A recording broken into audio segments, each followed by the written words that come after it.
Hi everybody. Tonight we begin a long and gentle journey, one that winds through the ancient heart of the Aztec world. It is a story that carries us softly into the rituals, beliefs and quiet mysteries of why the Aztecs honored their dead. You may have heard whispers of grand temples, shimmering feathers and powerful warriors, but beneath those vivid images lies a tender reverence, a deep devotion to those who had crossed beyond the veil. Over 22 parts, I will slowly unfurl this tale, letting each word drift gently like the soft light of dawn. And tonight we begin with the first thread of this tapestry, an introduction to the world where the living and the dead were never truly apart. Long ago, in the highlands of ancient Mexico, where the sun rode high above the valley of Mexico and the lakes mirrored the heavens, there lived a people who spoke to the earth and sky with every act of their daily lives. The Aztecs, or Mexica as they called themselves, were born of both warriors and poets. They carved their homes upon islands and stretched great causeways across the waters, building a city called Tenochtitlan, a city of floating gardens, bustling markets and grand temples that touched the very sky. But even in the splendor of their empire, they never forgot the shadows. Death was never a stranger in their world. It walked beside the farmer tending his maize, lingered near the merchant sailing across the lakes, and stood with the warriors on the battlefield. The Aztecs believed that life and death were woven in a single endless cycle, a cosmic dance ordained by the gods themselves. And in this dance, the dead were not gone. They journeyed onward, traversing mystical realms and facing trials known only to the spirits. The living honored them, not out of fear, but out of love, respect, and a profound sense of belonging to something far greater than themselves. It was said that each soul's path after death depended not on how they lived, but on how they died. The bravest warriors and women who died in childbirth, the sacred mirror of battle, were whisked away to dwell with the sun god, Huitzilopochtli, following him across the sky at dawn. Those who perished in water, struck by lightning, or by certain diseases, were welcomed into the watery paradise of Tlalocan, the domain of the rain god Tlaloc, a lush realm of everlasting greenery and gentle rains. And then there was Mictlan. Mictlan, the underworld, was a deep and mist-shrouded land where most souls would journey. Neither a place of punishment nor reward, it was a quiet realm ruled by the Lord and Lady of the Dead, Mictlantecutli and Mictacasihuatl. The journey to Mictlan was long and arduous, taking 4 years to complete. The dead had to cross treacherous rivers, scale great mountains and face fierce winds, guided only by the loyal Xoloitzcuintli, the sacred hairless dog who served as a faithful companion to the departed. And so, in their lives, the Aztecs performed rituals to prepare their loved ones for this journey. They buried their dead with precious objects, obsidian blades, beads, food and offerings of paper and incense. They whispered words of guidance and sang soft songs of parting. They placed dogs by the graves of the departed, carved in stone or fashioned in clay, so the souls would not wander alone. In this way, they believed their love could stretch across realms, comforting the dead even as they embarked on their solitary voyage. Once a year, when the world grew darker and the veil between realms thinned, the Aztecs held great festivals for the dead, celebrations rich with color, sound, and devotion. They called it Michaelhuitontli, the Feast of the Little Dead, and Michaelhuitl, the Feast of the Great Dead. During these sacred days, families gathered to honor the memory of ancestors, to leave offerings of food, flowers, and cherished items upon the altars built in their homes. The scent of copal incense drifted through the air, a fragrant bridge between the world of the living and that of the spirits. The laughter of children, the soft chanting of prayers, the flicker of candles, all mingled beneath the soft gaze of the setting sun. But why did they do this? Not out of duty or dread, but with such heartfelt care. The answer lies deeper, wrapped in the very heart of their world-view.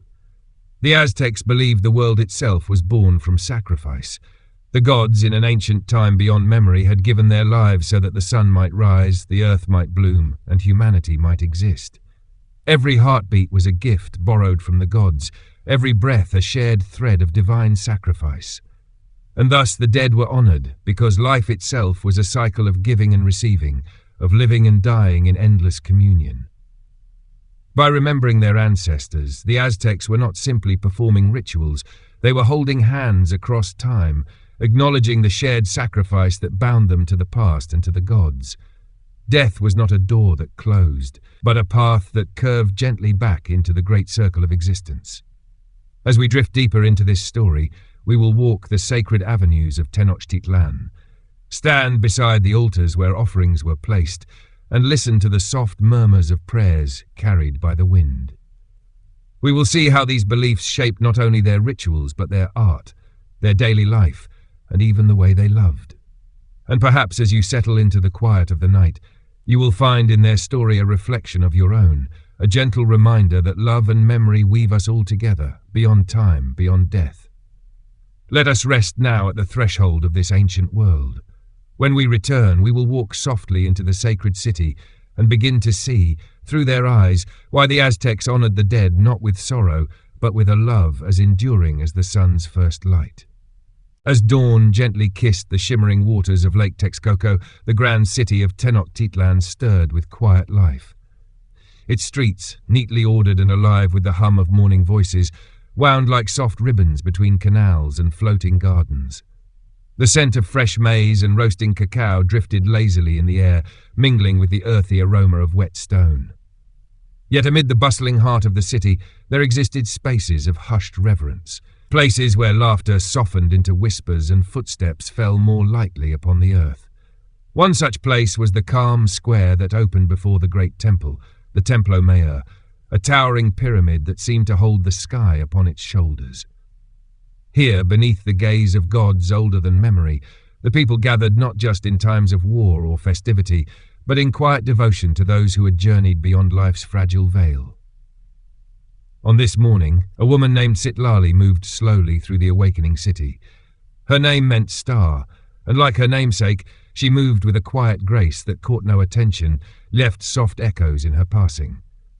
Draped in a simple cloak of deep indigo, she carried in her arms a small clay vessel, its surface adorned with painted bones and swirling patterns that spoke of the land of Mictlan. Inside, nestled carefully, was a bundle of marigold petals, copal resin, and slender strips of white paper, offerings for her father, who had died 3 summers past. She did not cry as she walked. The Aztecs did not weep in loud wails for the dead, nor did they sink into despair. Instead, they offered their grief quietly, like a song sung beneath the breath. Grief, they believed, was a sacred thread, meant to be woven gently into the fabric of remembrance. Citlali approached a small shrine near the base of the temple, a modest altar known only to her family. Upon its stone surface lay tokens from years gone by, beads, feathers, a worn obsidian blade, and the ever-present marigold flowers, whose bright faces the Aztecs called cempasúchil. These blossoms were believed to guide the spirits with their vibrant colour and soft, musky scent, a bridge of gold between the worlds. With a slow, practised hand, she placed her offerings upon the altar. The paper, known as amatl, was cut into delicate shapes, representations of butterflies and dogs, symbols of transformation and guidance. The copal she lit carefully, its smoke curling upward in thin silvery tendrils that danced into the morning sky. The fragrance was sweet, rich, and filled with a quiet power. It was said that the gods themselves delighted in the scent of copal, that it opened pathways unseen by mortal eyes. As she arranged the marigold petals in a gentle circle, she whispered soft words meant for her father, words of gratitude, of remembrance, and of quiet hope. She spoke of her life, of the harvests, of her younger brother's upcoming marriage. These words, she believed, would find him wherever he wandered in the afterlife. For in the Aztec heart, memory was a living bridge, a cord unbroken by the passing of time. Others passed by, merchants, children, priests in flowing robes, and though some offered a respectful nod, none disturbed her. They understood. In Tenochtitlan, honouring the dead was as natural as breathing. It was a part of life's great rhythm, pulsing through every market, every field, every song sung at the evening fires. When at last her small ritual was complete, Citlali sat beside the altar, resting her hands in her lap. The soft hum of the city wrapped around her like a familiar blanket, and in that quiet she remembered the stories her father used to tell her. Of the first souls who journeyed to Mictlan, of the loyal dogs who waited at the river's edge, of the 9 levels the dead must pass through before they could rest in peace. He had told her of the obsidian winds that stripped the flesh from the bones, of the great mountains that crashed together in endless motion, of the icy river that could freeze a soul in its passage. But always, he said, the dead endured, not out of fear or punishment, but because the journey itself was sacred. It was a reflection of life's trials, a mirror of the heart's strength. The dog, he told her, was not merely a guide, but a friend.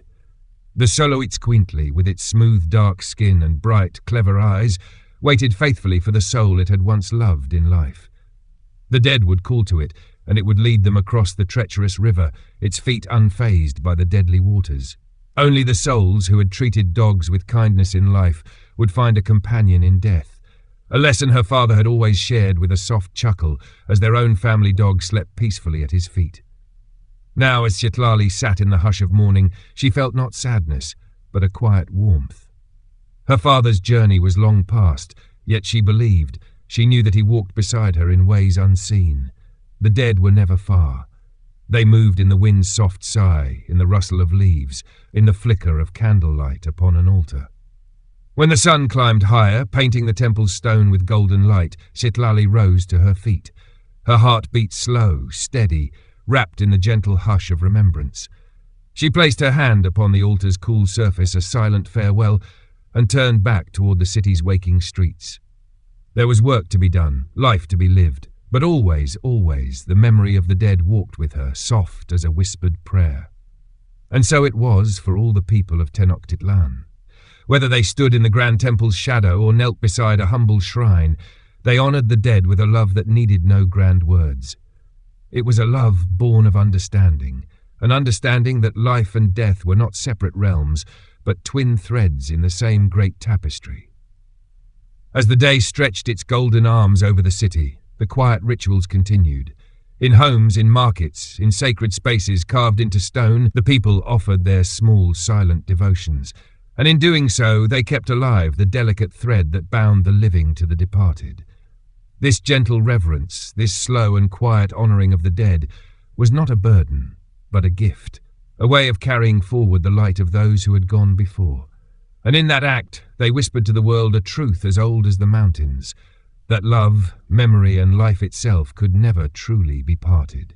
As the days of the rainy season unfurled their soft grey veils over Tenochtitlan, the city took on a quieter rhythm.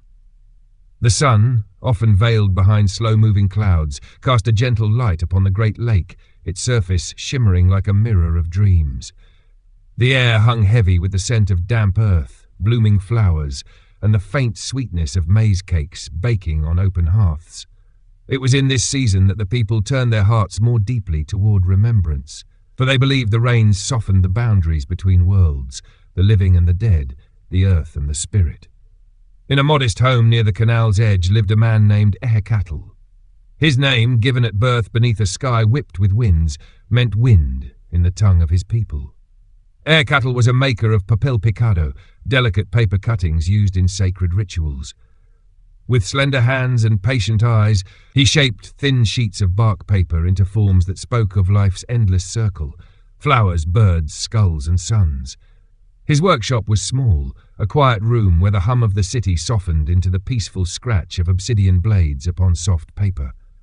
On one morning, when the rains fell in a soft mist and the city's colours blurred beneath a silvery light, Ehecatl prepared a special commission.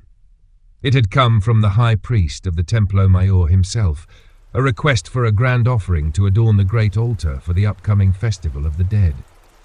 The task filled Ehecatl with a quiet honour. To craft for the gods and for the remembrance of the departed was not merely a trade, but a sacred calling. He selected his finest amatl paper, its surface as soft as woven cloth, yet resilient beneath his hands. With blades of volcanic glass, sharpened to a whisper's edge, he began his work. The first cuts shaped the outline of Mictlantecutli, the lord of the underworld, a skeletal figure with hollow eyes and a mouth set in a silent, eternal grin. Around him, Ehecatl wove patterns of marigold blossoms and the swirling forms of the sleep-inducing, the faithful spirit dogs. Each stroke, each cut was an offering, a silent prayer carried by the movement of his hands. As the hours passed, the image emerged, intricate, delicate, alive with a silent beauty. The skeletal figure was not grim or menacing, but peaceful, almost serene, surrounded by symbols of guidance and hope. Ehecatl believed, as many did, that death was not to be feared but to be understood, a journey rather than an end. His father had taught him this long ago. A humble fisherman, his father had spoken often of the dead as friends waiting just beyond the mist. He told stories of spirits who visited with the rain, who sat quietly at the hearth, unseen but ever near. And though his father had passed into Mictlan many years before, Ehecatl felt his presence often, especially in the soft hush of dawn, or in the quiet moments when his hands moved in rhythm with the sacred art of creation. As the festival days approached, Ehecatl's home filled with visitors. Neighbours came seeking small offerings, paper butterflies for the souls of children, paper hearts for departed lovers, and even tiny paper dogs to lay upon the graves of faithful companions. Each request was met with the same quiet reverence, the same careful craftsmanship. Ehecatl never hurried, never allowed the weight of many tasks to dull his purpose. Every piece, whether grand or humble, carried within it the soft whisper of remembrance. One afternoon, as Ehecatl worked by the soft light of a clay oil lamp, an old woman entered his workshop.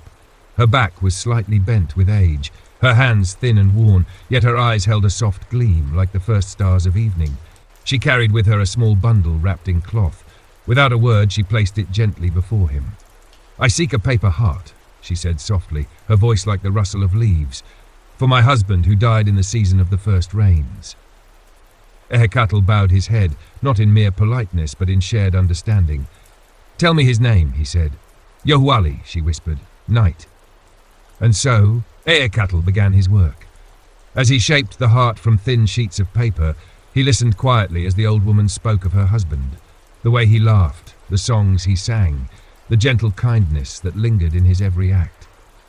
Her words flowed softly, like a river beneath the night sky, and with each word Ehecatl's hands moved with greater care, weaving her memories into the delicate form of the heart.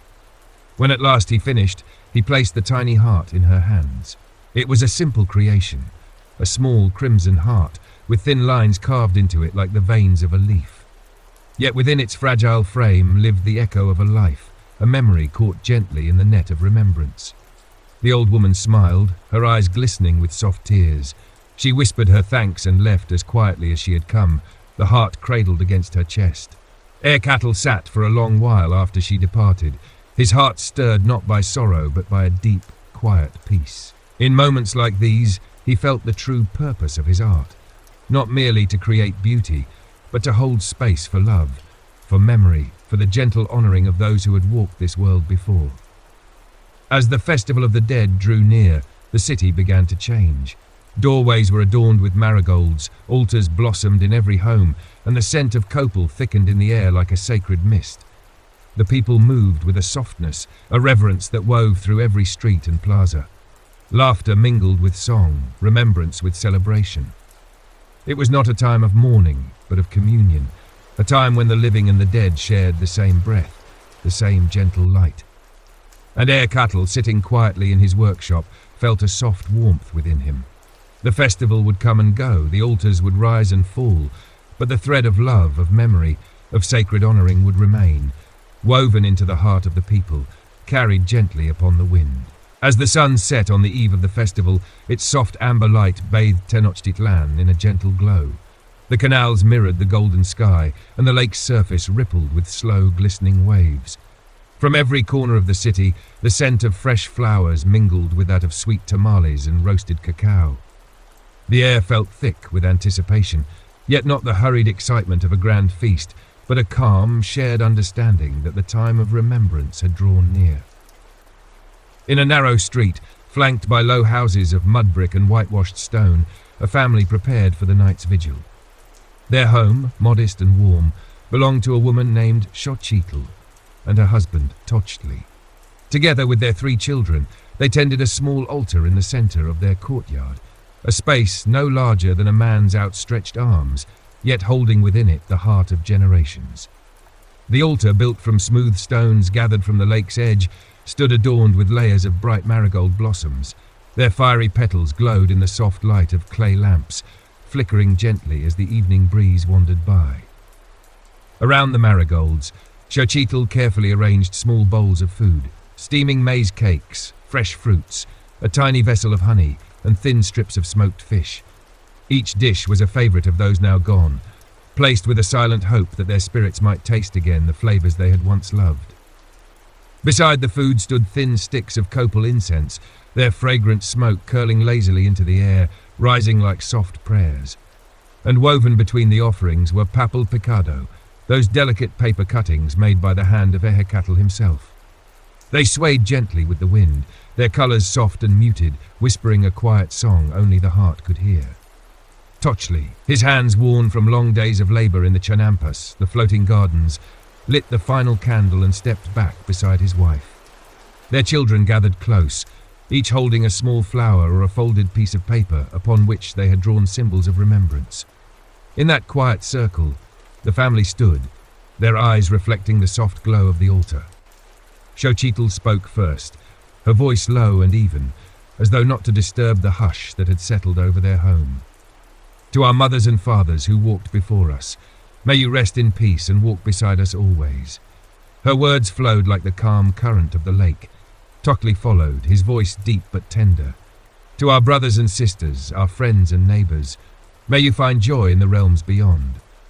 Then the children spoke, their voices high and clear, simple and sweet as morning birds. To our grandparents, whom we remember with love, the words hung in the air, soft as a lullaby. And in that moment, though the night wrapped itself gently around the city, the little courtyard felt alight with a warmth beyond the glow of candles. The family stood not alone, but surrounded by unseen companions, their ancestors, their beloved departed, who had come to share in this sacred hour. As the vigil stretched into the night, the family sat together by the altar. They shared quiet stories of those they honoured, tales of laughter, of lessons taught, of kindnesses remembered. Xochitl spoke of her mother, who had taught her how to weave patterns into cloth. Tochli remembered his brother, a fisherman who once braved the stormy lake to save a child swept away by the current. The children listened, wide-eyed, the stories weaving a soft tapestry in their hearts. They did not speak of death as an end, nor of loss with bitterness. Instead, they spoke as though their loved ones had simply journeyed ahead, a little farther down a path all would one day walk. The Aztecs believed that memory, when tended with love, could draw the spirits close, allowing the living and the dead to share in a moment beyond time. As the night deepened, a soft rain began to fall, its touch light as a whispered blessing. The raindrops pattered softly on the altar stones, mingling with the scent of copal and marigolds. Xochitl looked up, her heart swelling with a quiet peace.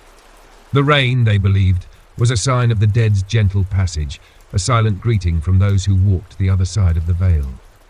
Beside her, Tochli placed a hand upon her shoulder, a simple gesture filled with shared understanding. Around them, the city lay in hushed reverence. In every home, families like theirs kept vigil, their hearts bound by the same silent promise that the dead would not be forgotten, that love would not fade with the years. And so the night unfolded, soft and slow, a gentle current carrying them upon the shared remembrance of those who had gone before. There was no fear in their hearts, no sorrow deep enough to drown the warmth they felt. Only a tender, steady love, a love that bridged the worlds, that whispered in the flicker of flame and the soft sigh of the rain. When the dawn came, washing the city in pale gold, the family remained by the altar, their vigil complete, but their hearts still quietly joined with those they honoured. The marigold petals shimmered softly in the morning light, their fragrance lingering in the damp air. The offerings remained untouched, save for the invisible taste the spirits had come to share. As they rose to greet the new day, Xochitl felt a quiet strength within her, a gentle knowing that life, death and love flowed in a single endless stream. And though the night of remembrance had passed, its light would remain, glowing softly within the heart of her family. Across Tenochtitlan the festival breathed on, its spirit woven into every home, every heart. The people walked beneath the sky with heads held high, their steps soft upon the earth, carrying forward the tender truth that life and death danced always together, forever joined by the quiet, enduring power of love. As the morning sun lifted higher over the glistening waters of Lake Texcoco, casting its soft brilliance upon the temples and markets of Tenochtitlan, another chapter of remembrance gently unfolded within the heart of the city. The Festival of the Dead moved now beyond the confines of private homes and family altars, spilling into the public spaces where the entire community gathered in silent reverence. The city itself seemed to hum with a different rhythm, a deeper, quieter pulse beneath the usual clamour of daily life. In the central square before the Templo Mayor, a procession began to form. It was not loud nor hurried, but moved with a solemn grace that reflected the heart of the Aztec people. Men, women and children walked together, their faces calm, their hands holding small tokens of memory. Some carried baskets of food, others bore bundles of marigold blooms, while a few clutched simple wooden effigies or delicate paper banners fluttering softly in the morning breeze. At the forefront of the procession walked the priests of the temple, clad in robes woven from fine cotton dyed in deep hues of black and red. Their faces were marked with sacred symbols painted in smooth lines of charcoal and ochre, their steps slow and measured. They carried with them images of the gods, wooden carvings of Mictlantecutli, the skeletal lord of the underworld, and Mictacasihuatl, the lady of the dead, whose gaze was said to hold the wisdom of endless ages. Among the crowd walked a young boy named Iztac, whose name meant white for the pale hue of his skin, a gift, his mother said, from the moon's gentle touch at birth. Iztac had come with his grandmother, a woman known in their district for her soft voice and stories that wove themselves like silver threads into the fabric of the night. His small hands clutched a single marigold bloom, its petals vibrant against his woven tunic. As they moved through the square, Iztac gazed at the people around him, not with fear or confusion, but with a quiet wonder. He had heard the stories, the soft whispers of his grandmother beside the hearth, telling him of the sacred journey the dead must take. Yet today, standing amidst the procession, he felt for the first time the living presence of those stories, the way they wrapped around him, gentle and unseen, like a soft hand resting upon his shoulder. The procession reached the base of the Templo Mayor, its twin shrines rising high against the sky. Here the priests began the sacred chants, low, rhythmic songs that echoed softly through the stone streets. The words spoke of life, death, and the eternal bond between them. They spoke of the first sacrifice, when the gods themselves gave their lives so the world might be born. They spoke of the journeys of the souls, the trials they faced, and the love that guided them across the perilous paths of the underworld. As the chants flowed like a gentle river, Iztac's grandmother leaned close, her voice a soft murmur against the hum of song. "Do you feel it, child?" she asked. Iztac nodded slowly, though he wasn't sure what he felt.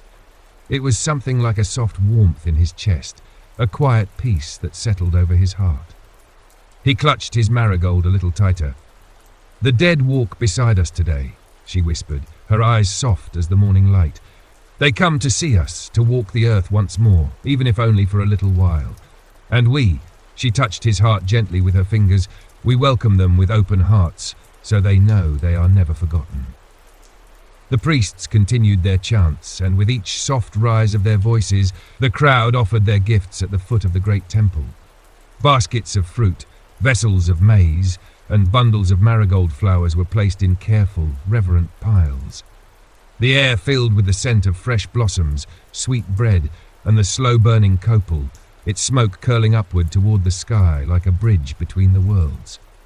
Iztac watched as his grandmother stepped forward and placed a small clay figure at the altar's base, a tiny dog with ears pricked forward, its face carved with delicate care. The Xoloitzcuintli, the guide of souls. His grandmother had explained its meaning many times, a faithful companion who would help the dead cross the dark rivers of Mictlan.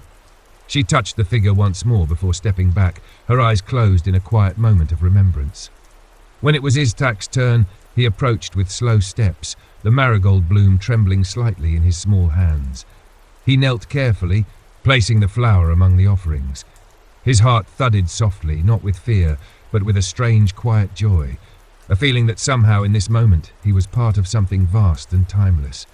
He whispered softly, words meant only for the ones he could not see. "To my grandfather, I hope you walk safely." He did not know why he said it, but the words felt right, flowing from his heart as gently as a falling leaf. When he stood, his grandmother smiled, her eyes glistening with soft tears. She took his hand, holding it firmly in her own. Together, they watched as the sun climbed higher, casting its golden light over the city and the gathered people. The offering mound grew, a living testament to the love of the living for their dead. And though no ghostly forms appeared, no voices whispered back, there was a peace in the air, a shared knowing that the bond between worlds had been gently, tenderly touched. As the procession faded and the people moved slowly back to their homes and altars, Aztec felt a quiet warmth that lingered in his heart. He understood, in his own soft way, that the festival was not merely about remembering the dead, but about holding close the love that even death could not sever.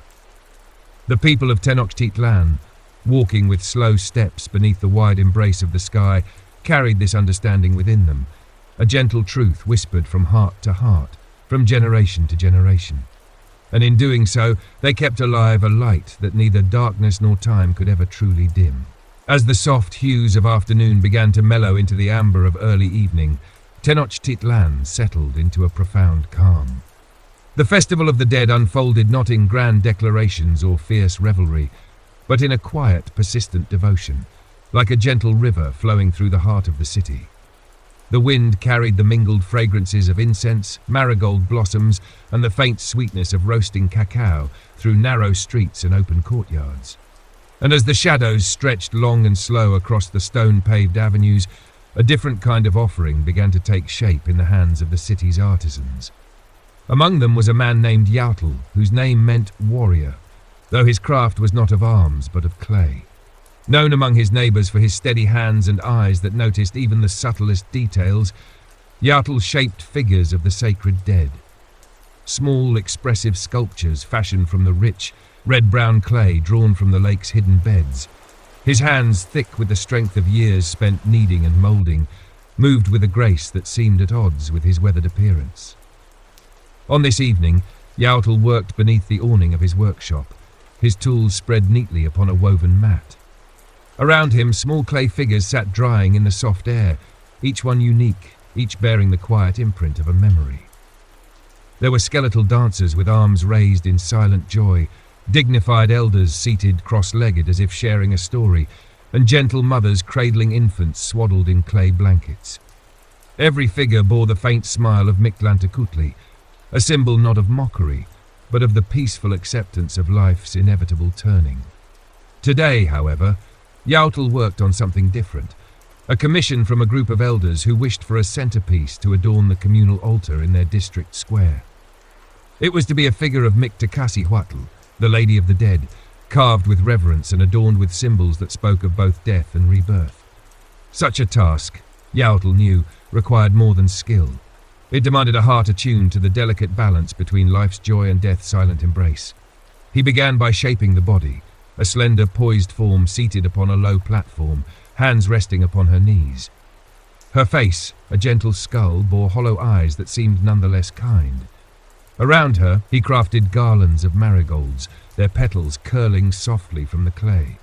Upon her brow, he placed a simple crown, a circle of tiny skulls interwoven with flowering vines. As he worked, the world around him faded into a hush, broken only by the soft sounds of clay against wood and the distant hum of festival chants.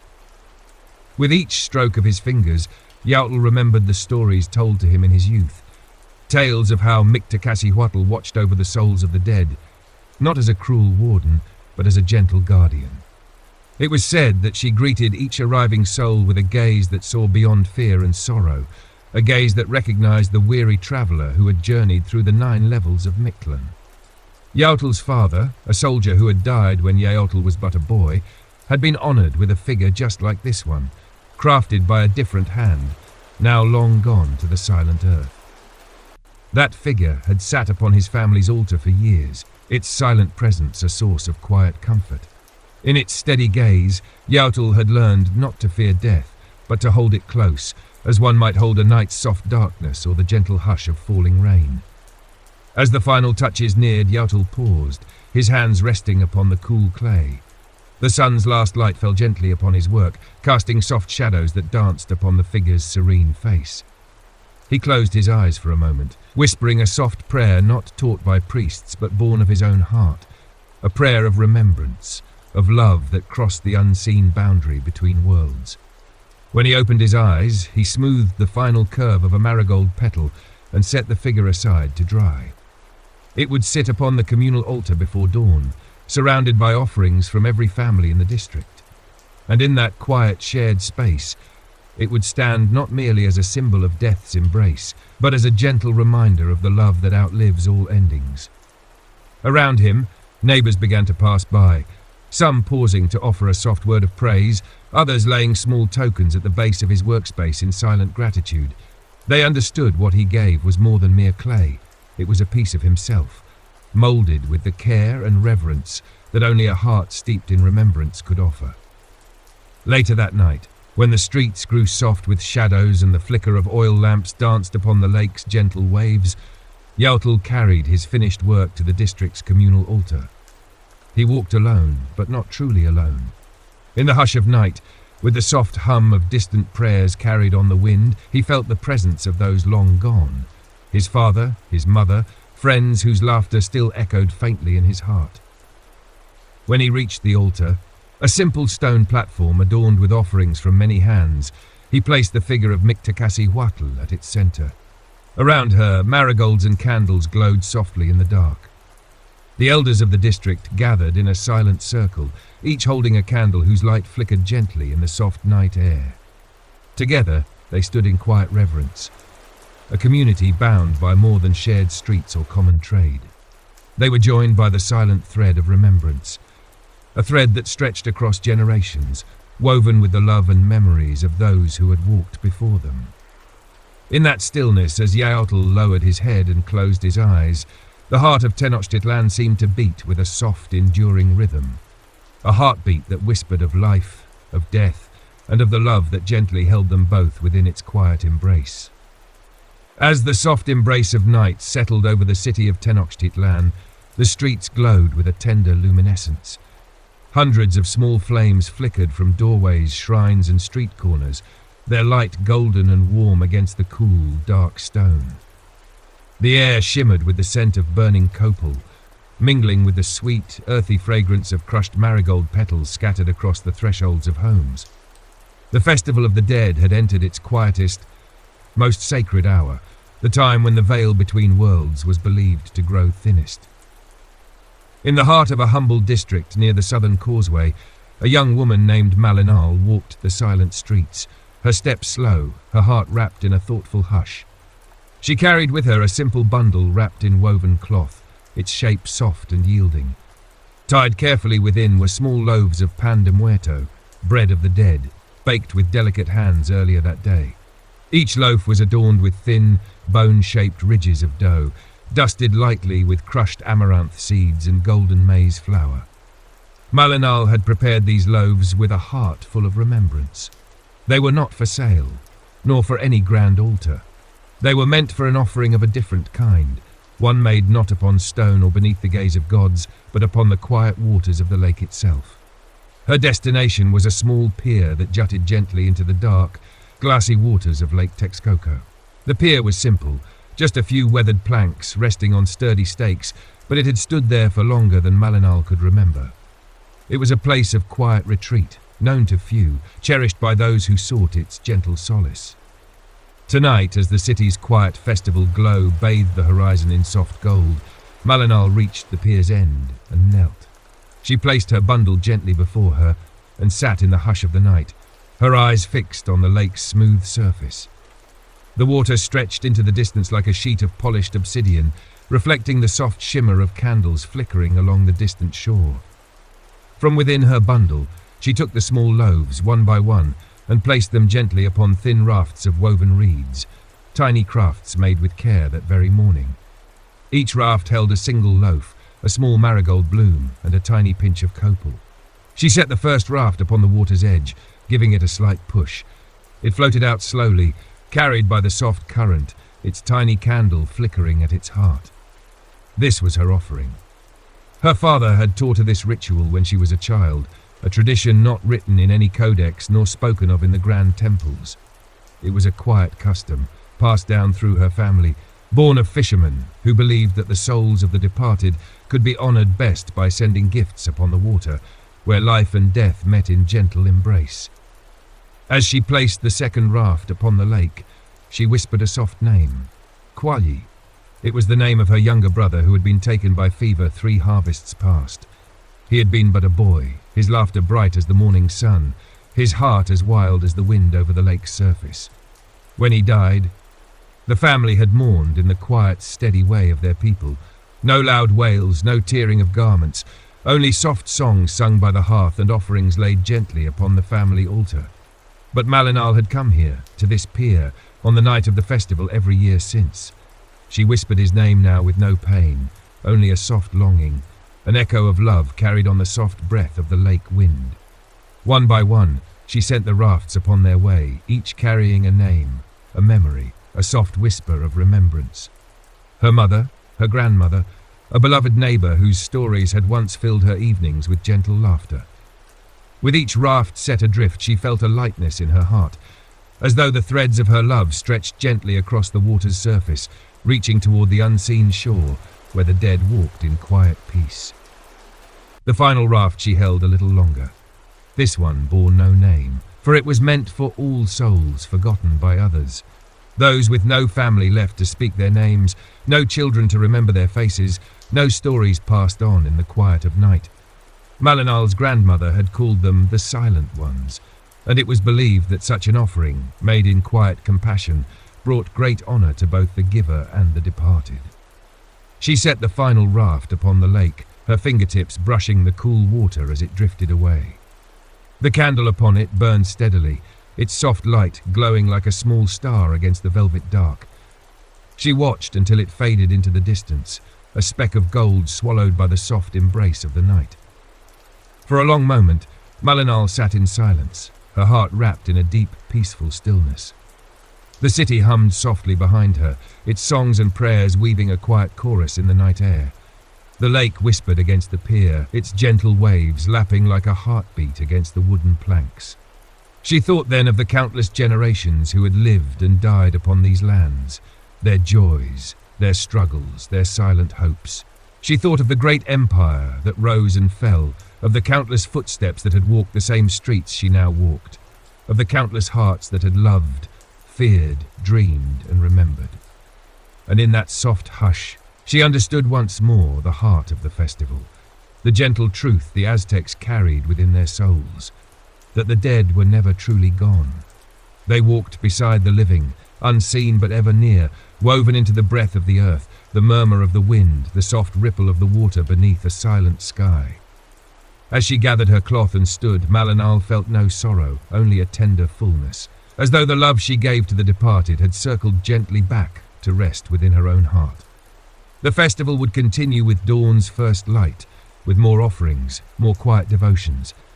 But for tonight, upon the silent waters of Lake Texcoco, the memory of the dead sailed gently onward, carried by the soft hands of love and remembrance, beneath a sky that seemed to hold them all within its gentle, eternal embrace.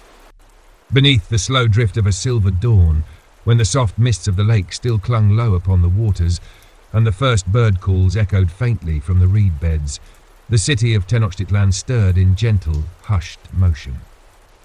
The festival of remembrance did not break with sudden fanfare, nor did it demand grand proclamations. Instead, it flowed like a soft undercurrent through every heart, a quiet rhythm that touched the waking world with a serene reverence. On this morning, in a district known for its skilled weavers, an elder named Huehuetlaco sat by the entrance of his modest home, his hands moving steadily over a loom of polished wood. His hair, long and silvered by many seasons, framed a face lined with years, yet softened by a gaze that held only calm. To the children of the district, he was known simply as Huehue, the Old One. And though his strength had faded with age, his hands still moved with the grace of memory, weaving not just cloth, but the silent stories of his people. Today he worked upon a piece of rare significance, a funeral shroud destined not for a recent dead, but as an offering for the ancestors of his lineage. It was to be laid upon the family altar, a silent cloak woven with symbols of the life and death that bound all hearts beneath the gaze of the gods. The cloth was spun from the soft fibers of agave and dyed with natural colours drawn from earth, plant, and insect, the deep red of cochineal, the soft blue of indigo, the glowing yellow of marigold pollen. With each passing thread, Huehue wove patterns that echoed the ancient glyphs, spirals for the journey of the soul, twin serpents for life and death intertwined, and delicate crosses for the four directions that guided every path. His hands moved slowly, steadily, the rhythm of his craft a soft heartbeat against the quiet of the morning. Around him, the city hummed its soft festival song. Families passed by, some carrying baskets of tamales and fresh maize to share with neighbours, others with arms full of marigolds destined for altars both grand and humble. Children darted past, their laughter a high, soft note upon the cool air, their faces painted with simple skull motifs, an innocent reflection of the deeper truths their people held dear. Huehue watched them for a moment, a small, knowing smile touching his lips. He remembered being a boy himself, long before the city had grown to its grandest heights, long before the empire's name was known across distant lands. In those days, his grandfather would sit him upon his knee and speak softly of the ancestors, not as distant spirits, but as ever-present companions whose love flowed unseen through the living veins of the world. "You carry them in your blood," his grandfather would whisper, his voice low as the rustle of maize leaves. "They walk with you, not behind, not ahead, but beside you always." That memory now warmed him as he returned his gaze to his weaving. He thought of his father, a quiet man who sang soft songs beneath the stars, of his mother whose laughter filled their home even in times of want, of friends long gone to the silent realms, their faces still clear in his heart. And as he worked, he wove each name, each memory into the fabric, a tapestry not of thread alone, but of love held across the weave of years. A young girl approached then, her steps light upon the stone path. She was of the neighbourhood, though Huehue knew her only by sight, a child with wide, thoughtful eyes and hair tied with a simple cord of blue. In her hands she carried a small bundle wrapped in cloth. She paused before him, her gaze shy yet steady. "My mother said, you could make a ribbon for my grandmother's altar," she said softly, her words almost a whisper. Huehue set down his shuttle gently, his smile warm and open. "I can," he replied, his voice a soft murmur. "What would you like upon it?" The girl hesitated, her small fingers tightening upon the bundle. Then, after a breath, she whispered, "A flower. My grandmother loved flowers." Huehue nodded, understanding passing between them without need for many words.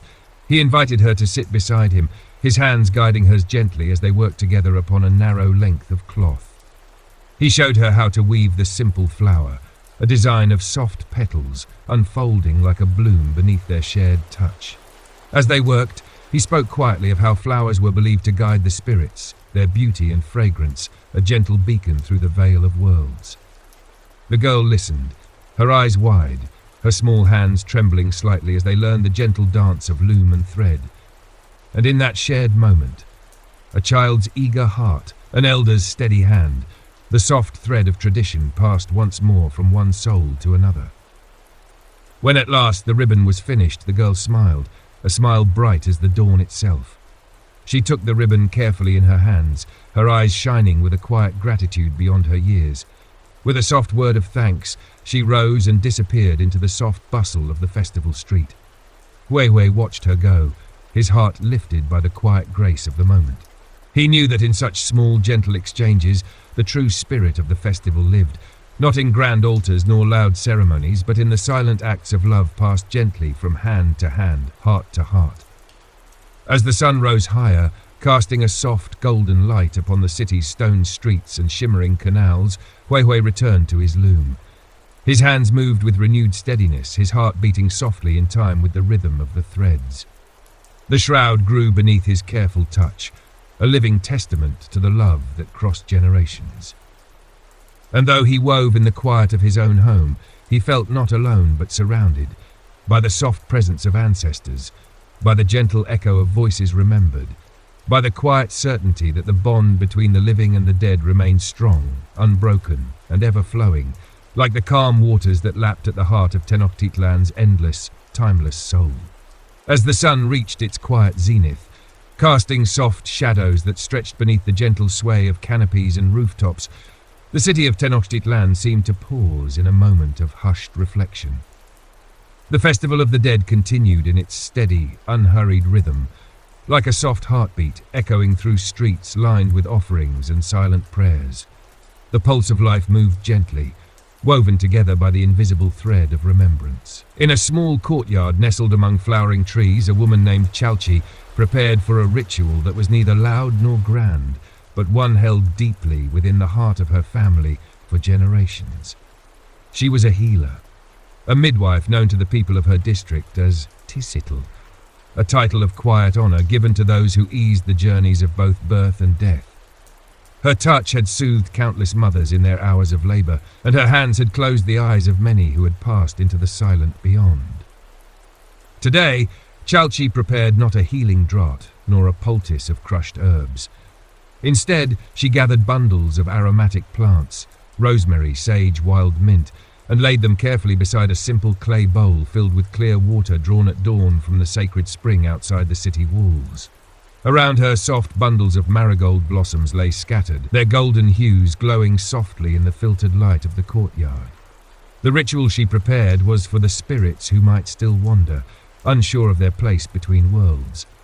The Aztecs believed that some souls, particularly those taken by sudden illness, violence, or unfulfilled duties, lingered near the living, their presence neither harmful nor peaceful, a quiet echo waiting to be guided home. Chalchi's mother had taught her the words of the ancient prayers, soft as the murmur of the lake's waters at night.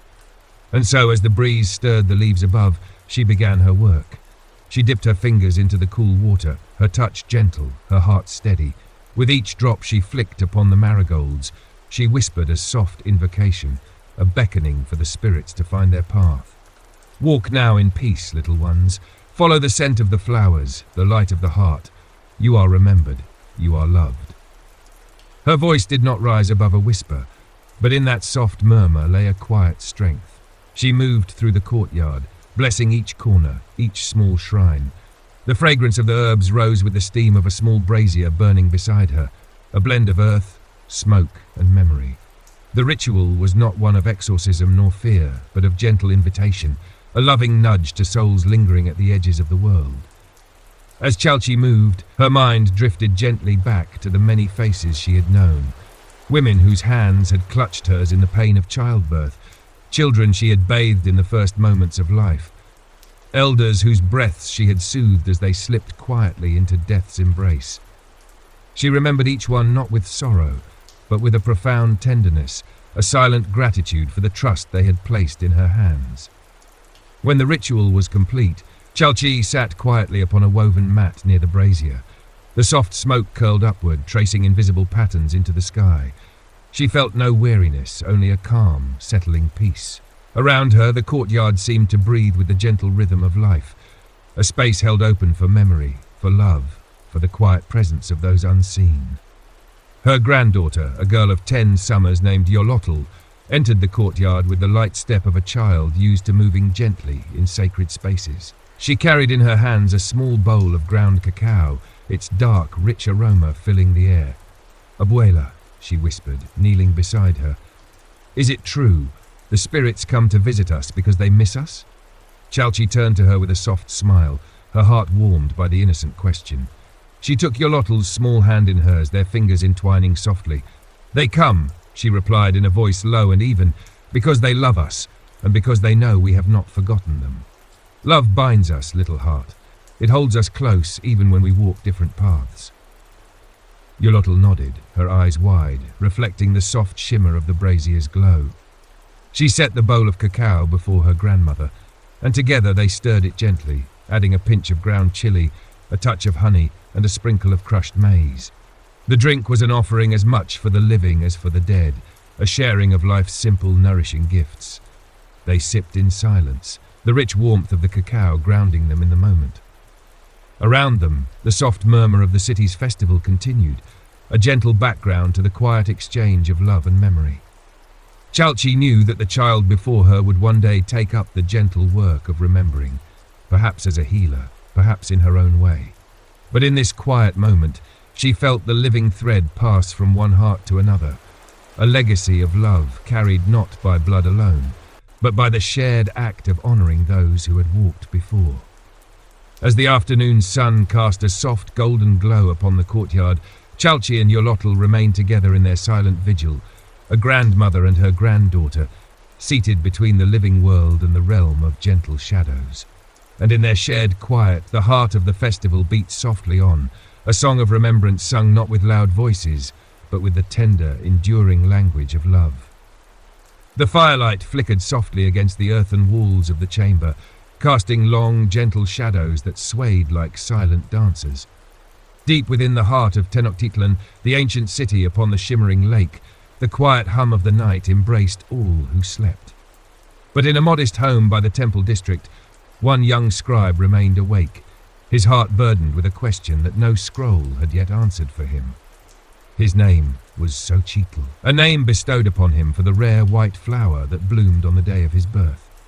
His father, a stone carver of great skill, had passed many seasons ago, yet tonight memories of him swirled as vividly as the incense smoke that curled in soft ribbons from the hearth. And so, with a heart both tender and restless, Xochitl took his small obsidian stylus and began to trace upon his codex, the soft strokes whispering secrets into the silence. What was it about death that stirred such reverence among his people? Why did the Aztecs, fierce in battle and wise in council, bow their heads so deeply before the memory of those who had crossed the thin veil between life and the beyond? It was in search of this answer that his mind wandered back through stories half-remembered, tales his father spoke beneath the twilight skies.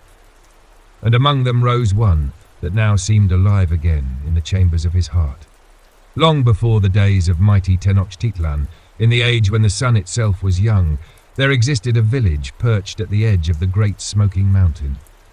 The people of this village, simple in their ways yet rich in song, believed the earth sang beneath their feet.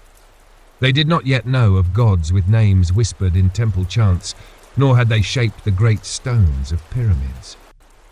But they knew the sky and the land and the silent presence of those who had come before them. Among these villagers was a weaver named Sitlalmina. Her fingers danced across the looms, threading vibrant colours into patterns no one had ever seen before, shapes and symbols that felt as though they came not from her mind, but from something deeper, something ancient. She wove scenes of figures walking into the embrace of a golden dawn, of flowers blooming from silent graves, of faces lost, yet eyes still watching with gentle grace. The villagers came to her with their humble offerings, not for cloth, but for the stories she whispered as she worked. And so it was said that Sitlalmina could see beyond the shroud of life, that her woven patterns told of the journey souls took after their final breath. One evening, as the embers of the sun bled softly into the western sky, an elder of the village, Teitli, came to her hut with a silent plea. His only daughter had vanished into the forest, and though the men searched, they returned with empty hands and heavier hearts. The elder sat by Sitlalmina's hearth, his weathered face drawn with quiet despair. "I ask not for your weavings," he murmured, "but for a thread of her path.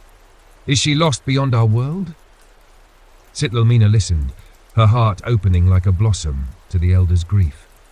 Without a word, she took her loom and began to weave, her fingers moving with a certainty that seemed born of another realm.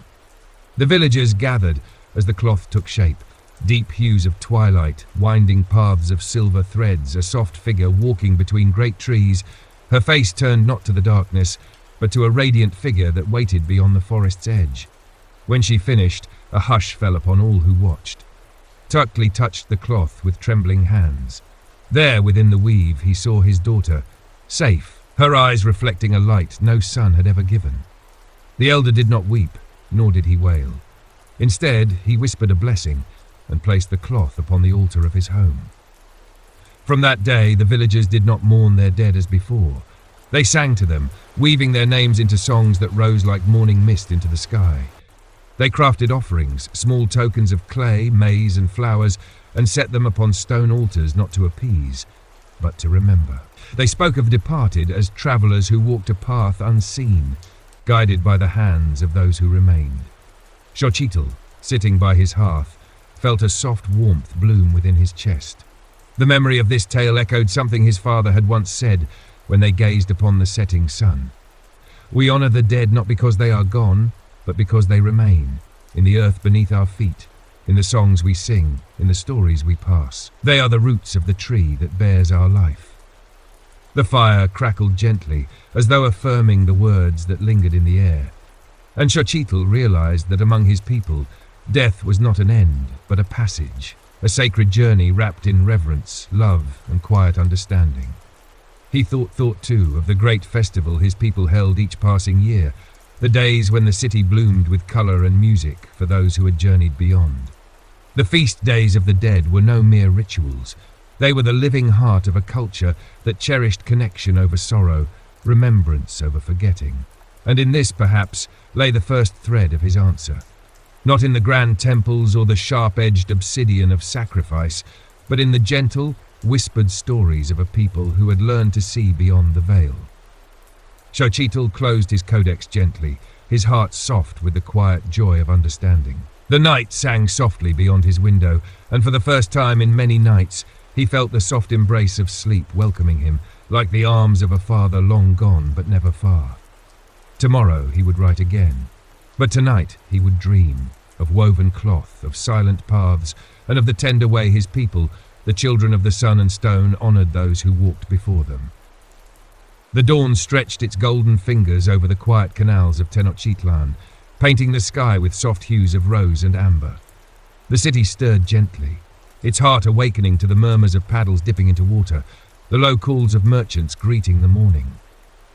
Yet in the quiet chamber of Xochitl, the young scribe sat unmoving, his codex open upon the table, ink drying beside words born of memory and reverie. His dreams of the night still lingered in the edges of his mind, visions of the weaver Sitlalmina, of threads woven with colours no mortal eyes had seen, of paths winding beyond the known world. But with the coming of the sun, another story stirred within him, one less spoken among the common folk, but carried in soft whispers among the priests and keepers of law. It was a tale his father had shared only once, on a night when the winds had carried the scent of marigolds through the narrow streets. It spoke of the first time the Mexica, his people, had faced the vast, silent mystery of death, not with fear, but with a sacred understanding of duty. Many seasons before Tenochtitlan rose from the lake, the Mexica wandered as seekers, guided by visions of the god Huitzilopochtli. Their path had been harsh, carved through wilderness and battle, yet they remained faithful to their divine charge. But in those wandering years, a great famine fell upon their encampment. The skies remained silent, the earth grew dry, and the lakes receded like shadows before the sun. The Mexica watched their children fade with hunger, their elders grow thin with quiet suffering. It was in this time of great need that the leaders gathered in solemn council by the pale light of a dying moon. Among them stood a young warrior named Tlapaltzin, known for his fierce heart and unwavering faith. But that night he did not stand as a warrior. He came forward with eyes lowered, carrying in his hands a humble bundle wrapped in maize leaves. Within it lay the simple meal he had gathered, the last of his family's food. "I give this," he said, his voice steady though soft, "not for my own life, but that the children may eat and the elders may endure. Let the living remember that even in death we serve." The council fell silent. No one moved as Tlapaltzin placed his offering before them. His act was not of sacrifice in the name of battle, nor demanded by ritual. It was born of a deeper will, a surrender of self for the life of others. But before the dawn, Tlapaltzin's life slipped quietly away, the last strength of his body given with the silent grace of his offering. And when the sun rose, a strange and wondrous thing met the eyes of the Mexica. Where Tlapaltzin had fallen, the ground blossomed with vibrant flowers, orange and gold, their petals delicate as the breath of dawn. No one had planted them, and no hand had tended them. They rose from the earth like a silent song of gratitude. The people knelt before this sight, not in sorrow, but in a deep, quiet awe. They named the flowers Cempasúchil, the flowers of the dead. and from that day they became the living memory of those who gave beyond themselves. Xochitl traced the memory with his stylus, feeling the soft weight of its meaning settle in his heart. The Mexica did not fear death because they believed in the gift it left behind, the gift of life renewed, of love transformed into legacy. In every act of sacrifice, every moment of remembrance, they found a thread connecting the past to the living world. As the young scribe wrote, he thought of how the cempasúchil adorned every altar when the festival of the dead arrived. He remembered how their bright petals formed paths leading from the thresholds of homes to the quiet shrines, guiding spirits back for one fleeting night of song, of food, of shared laughter. It was said that the fragrance of the marigolds wove a bridge between the worlds, the living and the dead walking together in silent harmony. It was not only warriors or rulers who were honored, but mothers who had sung their children to sleep, fathers who had worked the fields with calloused hands, friends whose laughter had echoed beneath the sun.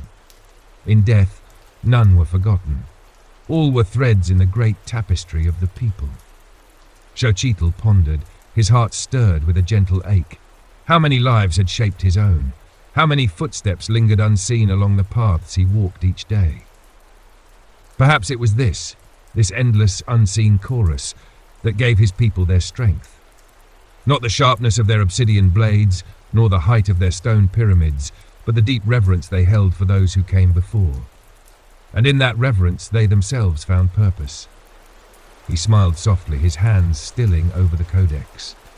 Outside the city bloomed with life, traders calling out their wares, children chasing each other between market stalls, priests moving with calm grace toward the temple grounds. And among them all, Xochitl felt the quiet presence of the unseen, a soft and constant hum beneath the surface of the world. Death, he thought, was not a shadow cast over life.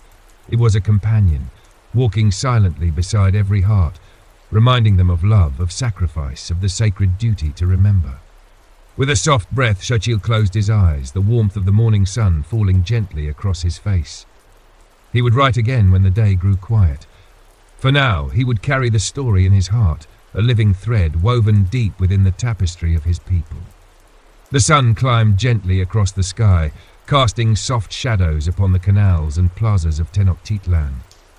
The lake shimmered like a polished mirror, catching fragments of clouds that drifted lazily in the endless blue. Xochitl wandered slowly through the heart of the city, his footsteps quiet upon the sun-warmed stones, his thoughts adrift in the silent current of memory and story. As he moved beyond the temple district, his eyes fell upon a familiar sight, a procession winding its way toward the great causeway, its rhythm slow and solemn. At its heart walked a family, their hands clasped around a small wooden casket, adorned with vibrant marigolds and delicate paper offerings. The soft hum of flutes mingled with the hushed murmur of prayers whispered beneath the breath of those who followed. It was a sight that stirred something deep within him, a quiet echo of the tales he had pondered in the silent hours of night. For in this simple procession, in the unspoken reverence of the living for the departed, Xochitl glimpsed the living heart of his people's bond with death. He followed at a respectful distance, letting his steps fall into the gentle cadence of the mourners. As they reached the edge of the lake, a priestess stepped forward, her white robes catching the soft wind, her face serene beneath the weight of her office. With a graceful motion, she placed a wreath of cempasúchil upon the waters, the bright petals spreading gently upon the surface like a soft golden bloom. The family knelt in silence, their heads bowed, and for a long moment the world seemed to hold its breath. Then came the soft, familiar voice of the priestess, a chant that floated upon the air, slow and rhythmic, weaving words of farewell and remembrance. She spoke not of sorrow, nor of loss, but of the sacred path the soul would take, guided by the whispers of ancestors, embraced by the unseen world beyond the veil. Xochitl closed his eyes, letting the words wash over him like a quiet tide. The chant spoke of the 9 levels of Mictlan, the underworld where the souls of the departed journeyed before finding their place among the stars. It spoke of rivers to be crossed, mountains to be climbed, winds to be endured, all trials that mirrored the struggles of life, but without the harshness of punishment. For in the Mexica heart, death was no cruel judgment, but a sacred pilgrimage. It was believed that the soul's passage through Mictlan was not to suffer, but to release the burdens of life, to shed fear, longing, pain and desire until only the pure essence remained, a radiant thread woven into the vast tapestry of existence. And those left behind carried the duty of honouring this journey, of remembering the traveller with offerings and love. Xochitl thought of his father again, the steady hands that shaped stone into beauty, the quiet eyes that held a world of wisdom beneath their gentle gaze. He imagined him walking those sacred paths beyond the world, his spirit light and unburdened, surrounded by the silent song of ancestors. The priestess's chant faded into a soft hum, the petals upon the water drifting gently with the current. The family rose, their faces calm, touched by sorrow yet held by a deeper peace.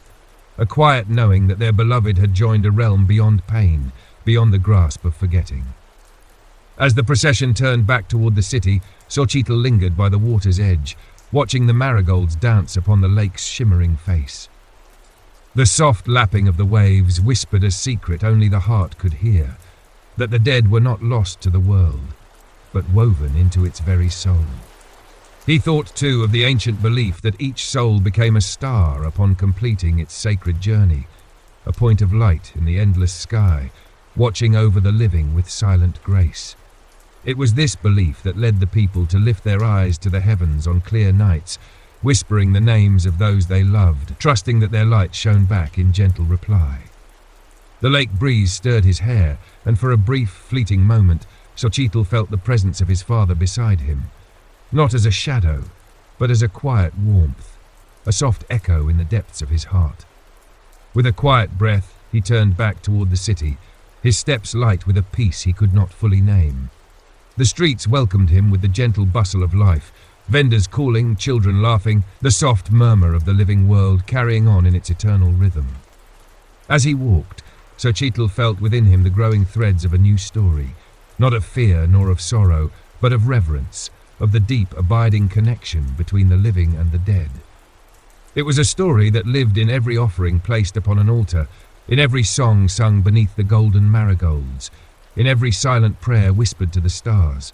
And perhaps, he thought, that was why the Mexica honoured the dead, not for what was lost, but for what remained eternal. In remembering, they kept alive the sacred bond that no death could sever. In honouring, they walked beside their ancestors, hand in hand, heart with heart. The sun dipped lower in the sky, casting long, soft shadows across the city's graceful stones. And as Xochitl returned to his small chamber, he knew that when the night came again, he would write this new thread into his codex, a quiet offering of his own, woven into the endless tapestry of memory and love. The evening unfurled its soft, violet cloak over Tenochtitlan, draping the city in a hush that seemed to rise from the very stones beneath its feet. The lake reflected the fading colours of the sky, its surface calm and undisturbed, save for the occasional ripple stirred by the silent passing of a canoe. The air carried a faint sweetness, the scent of incense drifting from unseen altars, mingling with the soft perfume of cempasúchil flowers laid gently upon doorsteps. In the quiet solitude of his chamber, Xochitl sat once more before his codex, the soft glow of a small clay lamp casting a circle of warmth upon the parchment. His stylus moved slowly, tracing lines not merely of ink but of memory, of reverent wonder. Yet tonight, a different question stirred within him, not of rituals, nor of journeys beyond death, but of the heart itself. What was it that bound the living so deeply to the departed? What was this silent thread that refused to break, even when the body had long since turned to dust? A soft knock at his door drew him from his thoughts. When he opened it, he found standing there an elder woman, Teolia, a keeper of herbal wisdom, known across the city for her soft hands and steady heart. Her eyes held the gentle calm of one who had witnessed many seasons, her face lined not with harshness but with the quiet traces of countless smiles. "I heard of your writing," she said softly, "and I thought, perhaps you would like to hear a story." Without waiting for answer, she stepped inside, moving with the slow grace of a life lived close to the rhythms of the earth. She seated herself by the hearth, her hands resting lightly upon her lap, her gaze drifting to the quiet flicker of the flame. "It is not a tale of warriors," she began, her voice a soft murmur, "nor of gods who carve the world with their will. It is a tale of hearts, and how even death cannot unbind them. She spoke of a man named Ehecatl, a humble fisherman who lived in a village cradled by the Great Lake's arms. Ehecatl was known for his silent strength, his gentle laughter, and his deep love for a woman named Atlatlacoya, a healer who sang to the wounded and stirred life back into withering hearts. Their love was quiet, steadfast, a river that flowed unseen but never ceased its course. But as the seasons turned, a great illness swept through the village, a fever that darkened the eyes and stole the breath. Atlacoya tended the sick with tireless hands, her songs a balm upon the fevered brow. Yet when the illness touched her own body, it did not relent. Ehecatl remained by her side, holding her hand as the light within her slowly faded. On her final night, as the stars whispered overhead, she turned to him with a soft smile. "Death is a journey," she said, her voice barely a breath, but love remains. When she passed, Ehecatl did not cry aloud, nor did he seek to flee from his grief. Instead, each morning he returned to the lake, casting his nets with quiet hands, whispering her name with each gentle pull of the oars.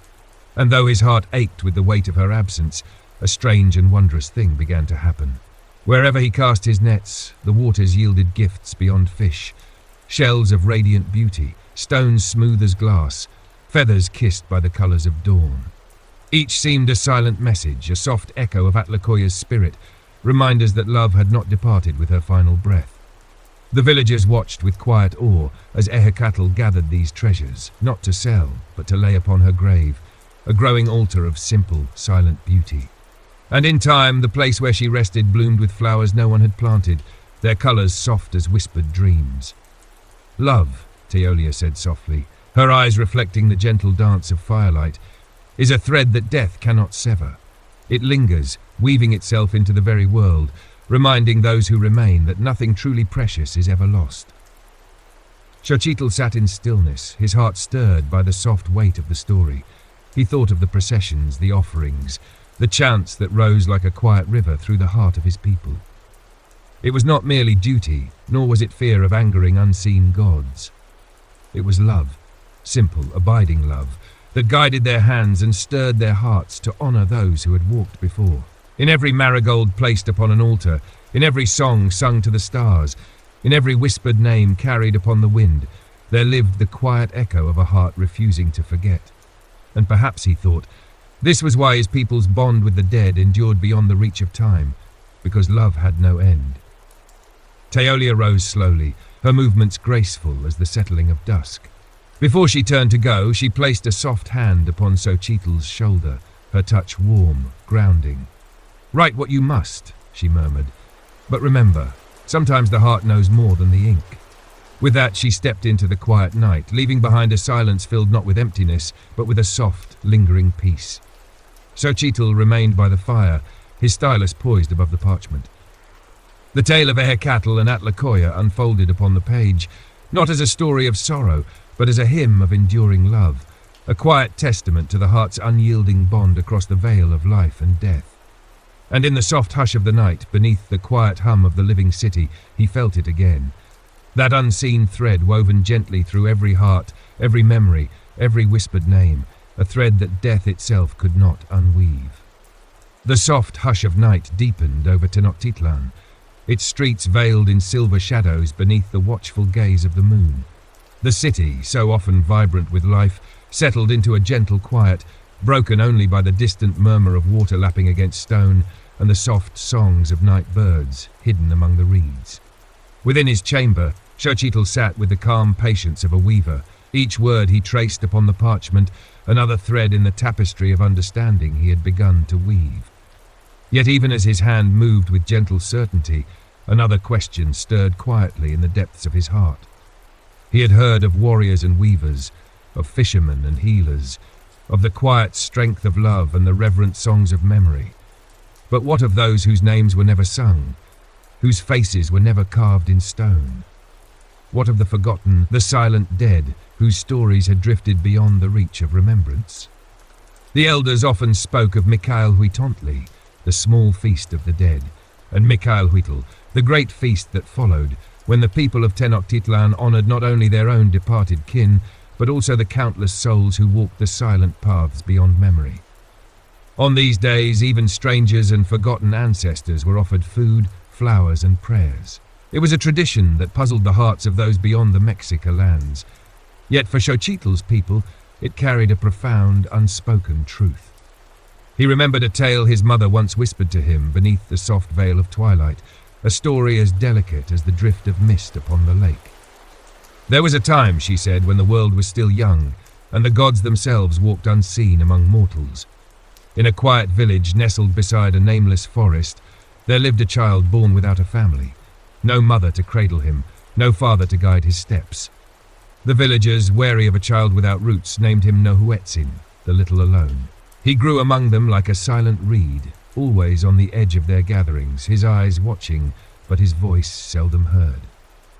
Yet though no one claimed him, Nohuetzin tended the graves that others forgot. Where the villagers passed without glance, he paused. He cleared the stones of creeping vines, brushed away the dust, whispered soft greetings to names half vanished by the wind. He sang to the silent mounds when no one else did. He left flowers for the graves worn bare by time.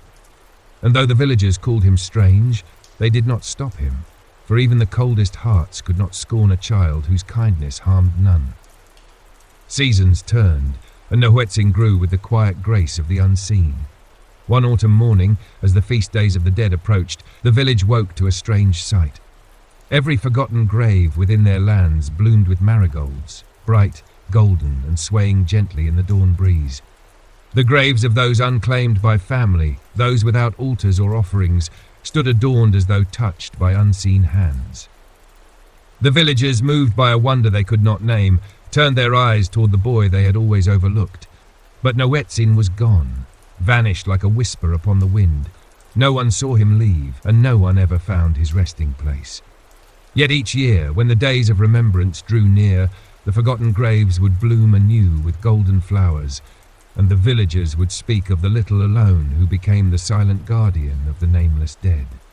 Xochitl's hand trembled softly as he wrote, his heart stirred by the memory of his mother's gentle voice.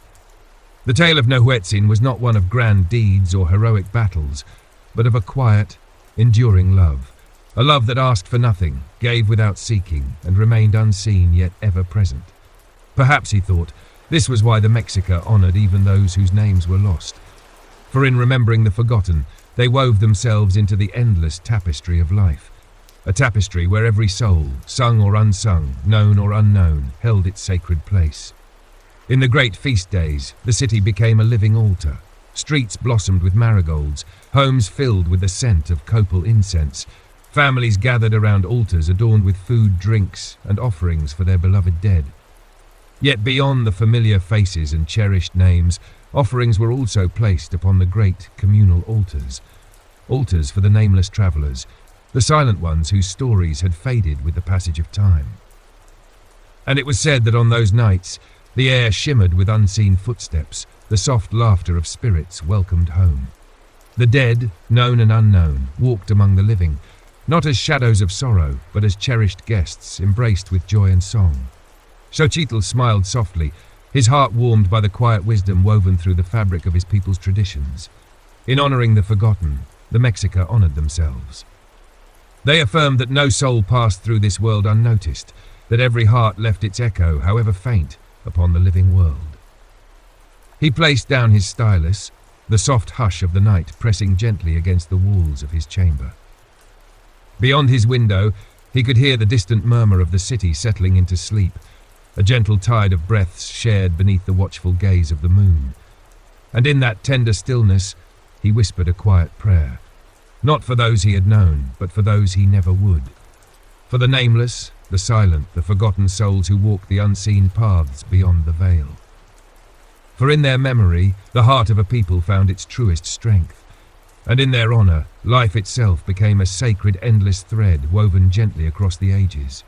The hush of predawn clung softly to the sleeping city, the veil of night lifting slowly as the first tender hues of morning brushed the horizon.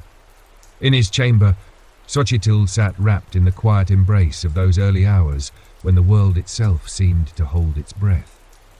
The flame of his small lamp flickered low, casting long shadows across the worn pages of his codex, the ink still fresh upon its surface.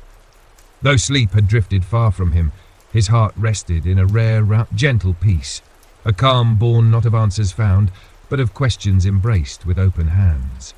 He had wandered through stories of warriors, of lovers, of strangers and silent guardians. Yet as the soft song of morning stirred beyond his window, another thread began to weave itself through his thoughts, one drawn from the sacred heart of his people's oldest traditions. It was the story of a journey, one few spoke of in full, yet all carried within the quiet chambers of their hearts. The journey every soul undertook at the moment when the breath of life slipped softly away. The sacred path through Mictlan, the underworld that lay beneath the earth and beyond the reach of mortal eyes. Xochitl remembered sitting as a child at the feet of the old storyteller of his district, Huehuetzin, a man whose hair fell like silver threads and whose voice flowed with the soft grace of falling water. On festival nights, beneath the soft hum of firelight and stars, Huehuetzin would speak of Mictlan, not as a place of fear, but as a realm of deep, ancient mystery. The old man would tell of how the soul, upon leaving the body, began a sacred pilgrimage across 9 distinct levels, each a reflection of life's many trials and a preparation for its final resting place. These levels, though arduous, were not punishments, but sacred thresholds through which the soul shed the burdens of its earthly life, one by one. First came the crossing of the mighty river Apanahuayan, a vast, dark current, where the soul must find passage with the help of a Xoloitzcuintli, the sacred dog. Only those who had shown kindness to animals in life would be aided by the faithful creature. It was a reminder, Huehuetzin would whisper, that no act of compassion went unseen by the gods. Beyond the river, the path wound through mountains that crashed and shifted, a place called Tepetl Monomictlan, where the soul learned the art of patience and resolve, for only those who moved with the calm persistence of flowing water could pass unharmed. Next came a realm of icy winds, a place where the chill stripped away the remnants of earthly desire, teaching the soul to release longing and accept the simplicity of what remained. The journey continued through a field of obsidian blades, sharp as the silent whispers of regret.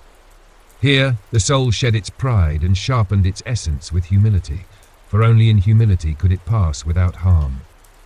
Then the soul faced a valley where fierce beasts lurked in silence, a test of courage not in battle, but in steadfastness, the kind of courage born of love rather than fear. Afterward came a place where the soul must cross a river of flowing blood, a trial of facing the echoes of past wounds, learning not to flee from them, but to pass through them with gentle acceptance. Next, the soul encountered a path where it must climb a hill, burdened by winds that carried voices of the past, the weight of memory, of joy and sorrow mingled. Only by embracing the fullness of memory could the soul climb without faltering. Near the journey's end, the soul reached a place of silent reflection, a desert where no sound stirred, where the soul's own heart echoed back in quiet contemplation. Here it shed all illusions, all pretense, and stood alone with its truth. And finally, the 9th level, a place of peace, where the soul, stripped of all burdens and clothed only in the quiet purity of its essence, entered the embrace of Mictlan's lord and lady, Mictlantecuhtli and Mictacasihuatl. They received the soul not with cruelty but with calm acceptance, as guardians of the cycle that bound life and death in sacred unity. Xochitl could still hear Huehuetzin's voice, soft as the morning mist. It is a journey not of punishment, but of passage.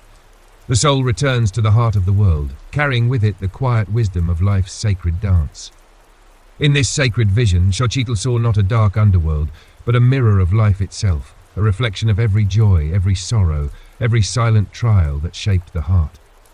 Death, in the world of the Mexica, was no end, but a continuation of the soul's eternal voyage, a journey that called for reverence, for memory, for love.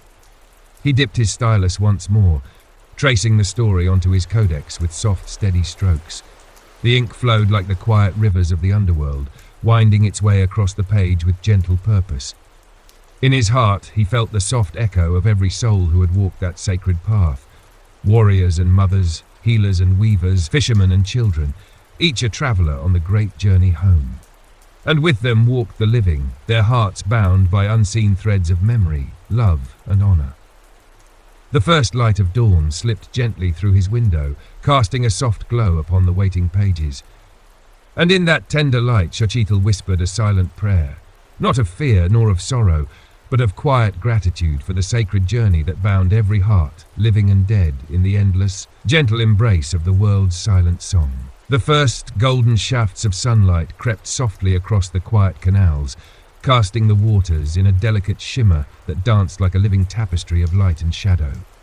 Tenochtitlan, often vibrant with sound and movement, seemed to pause in reverent stillness in those fleeting moments between night and full dawn. It was within this gentle hush that Xochitl continued his quiet labor, the codex before him unfolding like a sacred map of memory, each page a thread in the vast, woven story of his people. But this morning, as the city stirred slowly to life, his thoughts wandered beyond the familiar shores of his homeland.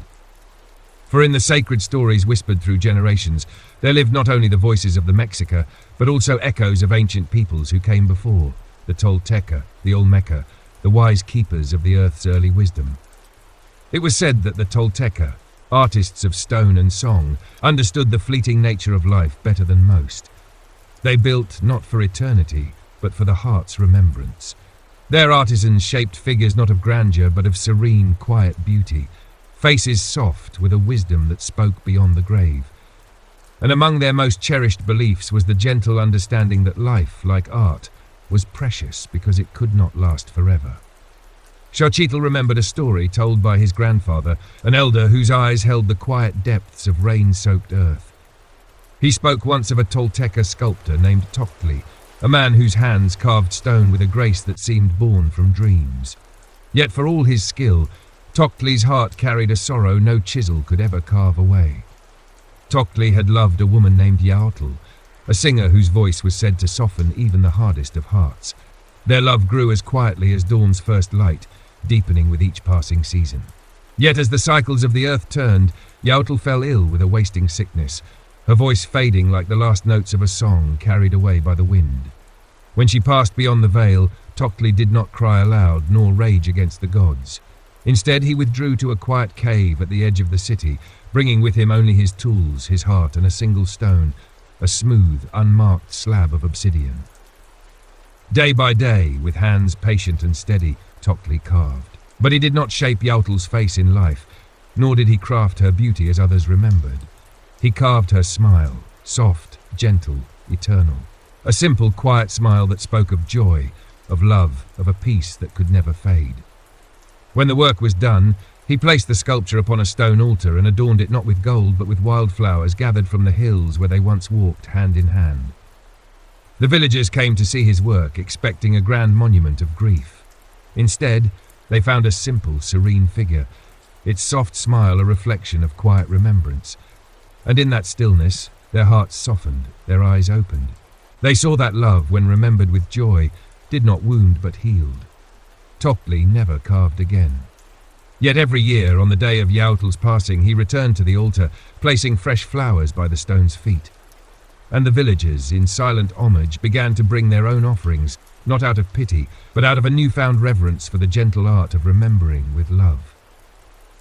Xochitl traced the memory with his stylus, his heart warmed by the soft weight of its meaning. The Tolteca had understood what so many feared to see, that remembrance need not be a chain of sorrow. It could be a light, softly burning in the heart, a quiet smile across the years that healed even the deepest wounds. He thought, too, of the altars that adorned his city during the great days of remembrance. Though offerings of food, drink, and precious things filled the streets, it was often the simple gifts, a favorite flower, a well-loved song, a small carved figure, that spoke most deeply to the heart. These were the gifts not of wealth, but of memory, symbols of a love that asked for nothing in return. Perhaps this, too, was why his people honored the dead with such quiet devotion. In their offerings, they did not seek to bind the departed back to the world of the living, nor to demand favors from the unseen. They gave simply because love remembered was a gift in itself, one that transcended the walls of time and shadow. As Xochitl pondered, the soft murmur of the city's awakening reached his ears, The gentle chatter of merchants, the soft splash of water against stone, the distant laughter of children. Life, vibrant and ever-moving, unfolded around him, a living testament to the bond between the past and the present. He set down his stylus and stepped into the light of the morning. The streets greeted him with their gentle bustle, familiar faces passing with soft smiles and quiet words. Yet in each heart he saw it. The silent thread of remembrance, the quiet honouring of those who had walked before. At a nearby market stall, a young woman placed a small figurine upon an altar of bright marigolds. Her hands lingered upon it for a moment, a soft, silent touch that spoke of love without words. Xochitl watched as she whispered a prayer, her eyes lifting briefly to the sky before she turned back to her day. And in that simple act, he saw again the heart of his people's reverence. They honoured the dead not through grand gestures nor hollow rituals, but through quiet acts of love, acts as natural and enduring as the rising of the sun. As the light of morning bathed the city in its golden glow, Xochitl felt within him a deep, abiding peace. He would write again when the day grew quiet. For now he walked among his people, carrying with him the soft, sacred understanding that in love remembered, life and death danced together in a silent, endless embrace. The sun climbed slowly across the high summer sky, casting long, soft beams of light upon the golden stones of Tenochtitlan. The city's heart pulsed with its daily rhythm, paddles dipping gently in the lake, market stalls bursting with colour, the distant hum of song and laughter threading through the warm air. Yet amidst this lively tapestry, Xochitl walked quietly, his heart drawn toward the silent echoes that lay beneath the surface of the living world. As he passed along the great causeway, his eyes fell upon the vast temple of Huitzilopochtli, its terraced steps reaching skyward like a mountain shaped by human hands. At its summit, the priests moved with solemn grace, their white robes fluttering softly in the midday breeze. Though many saw the temple as a place of war, a bastion of power and sacrifice, Xochitl had always glimpsed something deeper beneath its stone facade. For it was here that the people brought their offerings not only to the gods of war, but to the guardians of life and death, of creation and remembrance. It was here that they gave thanks for the sun's journey, for the rains that fell upon their crops, for the unseen hands of ancestors who walked beside them in spirit. And on this day, as the city stirred with gentle purpose, Xochitl's steps turned toward the temple's shadow, not in search of spectacle, but in quiet reverence for a story whispered long ago by his teacher, a keeper of the sacred calendar. There had been a time, he recalled, when a great drought fell upon the valley, so fierce that the earth cracked beneath the feet of the farmers, the lake's waters retreated like a silent dying breath, and the air grew dry as bone. The people despaired, their prayers rising like smoke to a sky that answered with silence. In those days, a humble priest named Quetzalcoatl served at the smallest of shrines, an altar tucked within the heart of the city, unnoticed by the mighty and the proud. Quetzalcoatl was no warrior priest, nor did he command great ceremonies. His was the quiet service of tending the sacred fires, of sweeping the stones with reverent care, of whispering soft prayers for souls no one else remembered. Yet as the drought deepened and fear spread like a shadow over the land, it was Quetzalcoatl who rose before the dawn and climbed the temple steps alone. With no fanfare, with no procession, he carried a simple offering, a clay bowl filled not with gold nor rare gems, but with water drawn from the last well that still gave forth its gift. At the temple's peak, beneath the silent gaze of the gods, he poured the water gently upon the sacred stone. His voice lifted in a soft, steady prayer, not for power nor for favour, but for remembrance. He prayed for the farmers who toiled beneath a merciless sky. He prayed for the children whose laughter had faded with the dying crops. He prayed for the dead who watched from beyond the veil, unseen yet ever near. And he prayed for the living, that they might remember their bond with the earth, with each other, with the unseen threads that wove all life together. When he finished, he knelt in silence, his head bowed beneath the rising sun. The priests and warriors watched from below, uncertain of this humble act. Yet as the sun climbed higher, a strange and wondrous thing happened. A soft wind stirred, cool and gentle against the heat. Clouds gathered upon the horizon, slowly at first, then swiftly, blooming across the sky in soft, dark veils. Before the sun reached its zenith, the first drops of rain fell, soft, steady, a blessing that kissed the parched earth with life. The people rushed into the streets, faces lifted in wonder, hands outstretched to feel the gentle grace of the falling sky. And at the heart of it all knelt Quetzalcoatl, his simple bowl empty, his heart full. Xochitl breathed softly as he recalled the tale, his steps slowing as he reached the temple's base. The lesson had lingered with him through the years, not as a grand myth of divine power, but as a quiet truth whispered to the heart. That remembrance, when born of love and humility, could move even the silent heavens. It was not the greatness of the offering, nor the stature of the one who gave it, that stirred the world's unseen heart. It was the quiet, sincere act of honoring the bond between all living things, the living, the dead, the earth, and the sky. Xochitl watched as a group of young children placed small bundles of marigolds upon a stone shrine near the temple's base. Their hands moved with shy reverence, their voices soft, as they whispered names of grandparents, of loved ones lost to time's gentle current. No priest directed them, no ritual demanded it. Yet the sacred act lived in their hearts, as natural as breath, as enduring as the sunrise. He smiled gently, the soft warmth of understanding blooming within him once more. His people honored the dead not for fear of punishment, nor in hope of reward, but because in that sacred act they remembered who they were. They acknowledged the silent, living bond that stretched beyond the reach of death, a bond woven with love, humility, and gratitude. As he turned away from the temple and back toward the bustling heart of the city, Xochitl carried with him the soft echo of Quetzalcoatl's prayer, the quiet song of a heart that remembered. He knew that when the night fell and the city settled into its tender hush, he would return to his codex, ready to trace this thread into the tapestry of his words. For in the sacred act of remembrance, his people did not merely honor the dead, they honored life itself, embracing both the seen and the unseen in a silent, endless dance of love that no death could ever end. As the soft glow of late afternoon bathed the streets of Tenochtitlan in hues of amber and rose, the city moved with a quiet grace, like an elder deep in thought. The shadows stretched long and slow, and the lake's surface shimmered with the reflections of clouds that drifted lazily above. It was a time of day beloved by poets and elders, when stories seemed to slip more easily from the lips, and the boundaries between the worlds of the living and the dead felt thinner somehow, as though the fading light drew them gently closer together. Xochitl, weary from walking, found a shaded bench beneath a fig tree in the southern gardens. The air was scented with crushed herbs and sweet earth.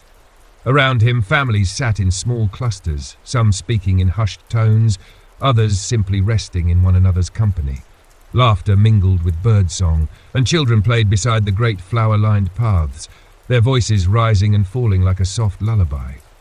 As he watched, his eyes fell upon an elder seated a short distance away, carefully arranging objects upon a woven mat. With deliberate care, the man set down a small ceramic flute, a half-burned stick of copal, and a folded square of cloth embroidered with a single intricate design. The face of a young woman, her eyes closed, her lips curved into a faint smile. Xochitl recognized the ritual at once, an impromptu ofrenda, an altar made not for ceremony, but from the heart. The elder lit the copal with practiced hands, and soon a fragrant wisp of smoke curled skyward, rising like a gentle thread between the earth and the heavens. He began to hum, a low, steady tone that trembled with age, yet carried with it the weight of memory. Drawn by the quiet reverence of the scene, Xochitl approached, offering only his silence as greeting. The elder gestured softly to the mat, and Xochitl knelt beside him without a word. "This," the elder said after a moment, his voice deep and slow, "is for my daughter Yaretsi. Today would have been her 30th spring." He did not weep, nor did his voice waver. He spoke as one who had carried sorrow long enough to make peace with its shape. "She was a singer," he continued. "Her voice, it was like the morning birds when the rain has just passed. She loved the sun, the lake, and the smell of burning cedar. But more than anything, she loved stories, especially the ones where the dead came home, just for a night." He smiled softly, eyes fixed on the rising smoke. When she was a child, she would leave little pieces of bread and fruit at the base of trees, whispering to the roots that they should carry her gifts to the ones beneath. Xochitl felt his chest tighten, not with sadness, but with a gentle ache, the kind that comes from witnessing a love so deeply rooted it could not be undone, not even by time's long hands. The elder looked to him then. She passed in childbirth. The babe did not survive either, but I still sing to her. I still offer the same bread and fruit, the same copal. I do it not because I believe she needs it, but because I do. There was no bitterness in his voice, only the soft truth of a heart that had learned to carry loss like a sacred vessel. Each year, the elder said, I tell her story again, to the trees, to the winds, to any who will listen. I do it because I fear the forgetting more than the grief. He reached into the folds of his cloak and drew out a small necklace, simple, of carved jade and red thread. This was hers. I bring it here each year, let it feel the sun, the breeze, the warmth of the world. Xochitl nodded, understanding now that this act, this quiet ritual in the garden, was no less sacred than the grand altars of the temple, no less powerful than the prayers of priests. It was the heart remembering in its own language, a father keeping his promise, a story continuing. He thought then of the great mosaic of memory his people wove across their lives, how each person, no matter how humble, became a thread in the collective story. How the dead remained not only in temples and festivals, but in the softest of places, in gardens, in lullabies, in objects gently kept, in names spoken aloud under the stars. As the copal smoke rose higher, carried by the breeze toward the distant lake, Xochitl imagined Yaretsi's spirit watching, not from some lofty height, but from just beyond the veil, where laughter and music still echoed. He imagined her smiling, her voice once more mingling with the songs of birds. He stayed with the elder until the last ember faded, and the sky deepened into hues of plum and silver. Then, with a quiet bow, he took his leave and walked slowly back toward his chamber. That evening, when the lamp was lit and the codex opened, Xochitl wrote of altars built not from stone, but from memory. He wrote of fathers and daughters, of stories whispered to trees, of grief transformed into gentle, enduring love. And as he wrote, the night embraced him like a familiar friend. The silence filled not with absence, but with presence. Of the dead, of the living, of the soft, eternal thread that bound them gently together in the sacred dance of remembrance. The hush of twilight hung over the valley of Mexico, a deep violet hue pressing softly upon the hills and shimmering lakes. As the sun retreated behind the jagged edge of the mountains, the shadows of ancient temples stretched long across the stone-paved streets of Tenochtitlan. The city, heart of the Aztec world, pulsed with a quiet reverence as its people prepared for the coming rituals. Yet this night held a silence beyond the ordinary, a pause in the ceaseless rhythm of market cries, drum beats and temple chants. It was the eve of a remembrance unlike any other. Within the grand courtyard of the Templo Mayor, Citlali moved with careful steps. Her slender frame, draped in robes, dyed the soft red of cochineal. In her arms she carried a bundle of marigold blossoms, their fragrance tender yet sharp in the cooling air. Around her, dozens of others mirrored her actions, laying offerings in careful arrangements upon the altars that faced the four sacred directions. The soft murmur of prayers floated upwards, carried by the evening breeze that slipped quietly among the towering structures of stone. But Citlali's heart moved to a different rhythm, a silent pulse that beat only for her brother, Itzcoatl, whose absence was a shadow that no light could displace. It had been 5 moons since he fell in the borderlands beyond Texcoco, claimed by battle and the silent hands of the gods. His body, returned upon a litter of woven reeds, had been burned in the ancient rites of passage. Yet even as the fire had consumed his mortal form, something in Citlali had remained bound to him, a tether of love, memory, and the quiet ache of loss. This night was for him, for all like him. She stepped before the western altar, its stone face adorned with images of Mictlantecutli, the lord of the underworld.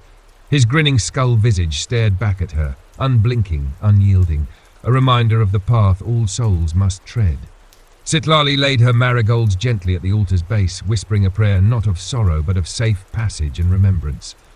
Around her, candles flickered, casting trembling shadows that seemed to dance in silent procession.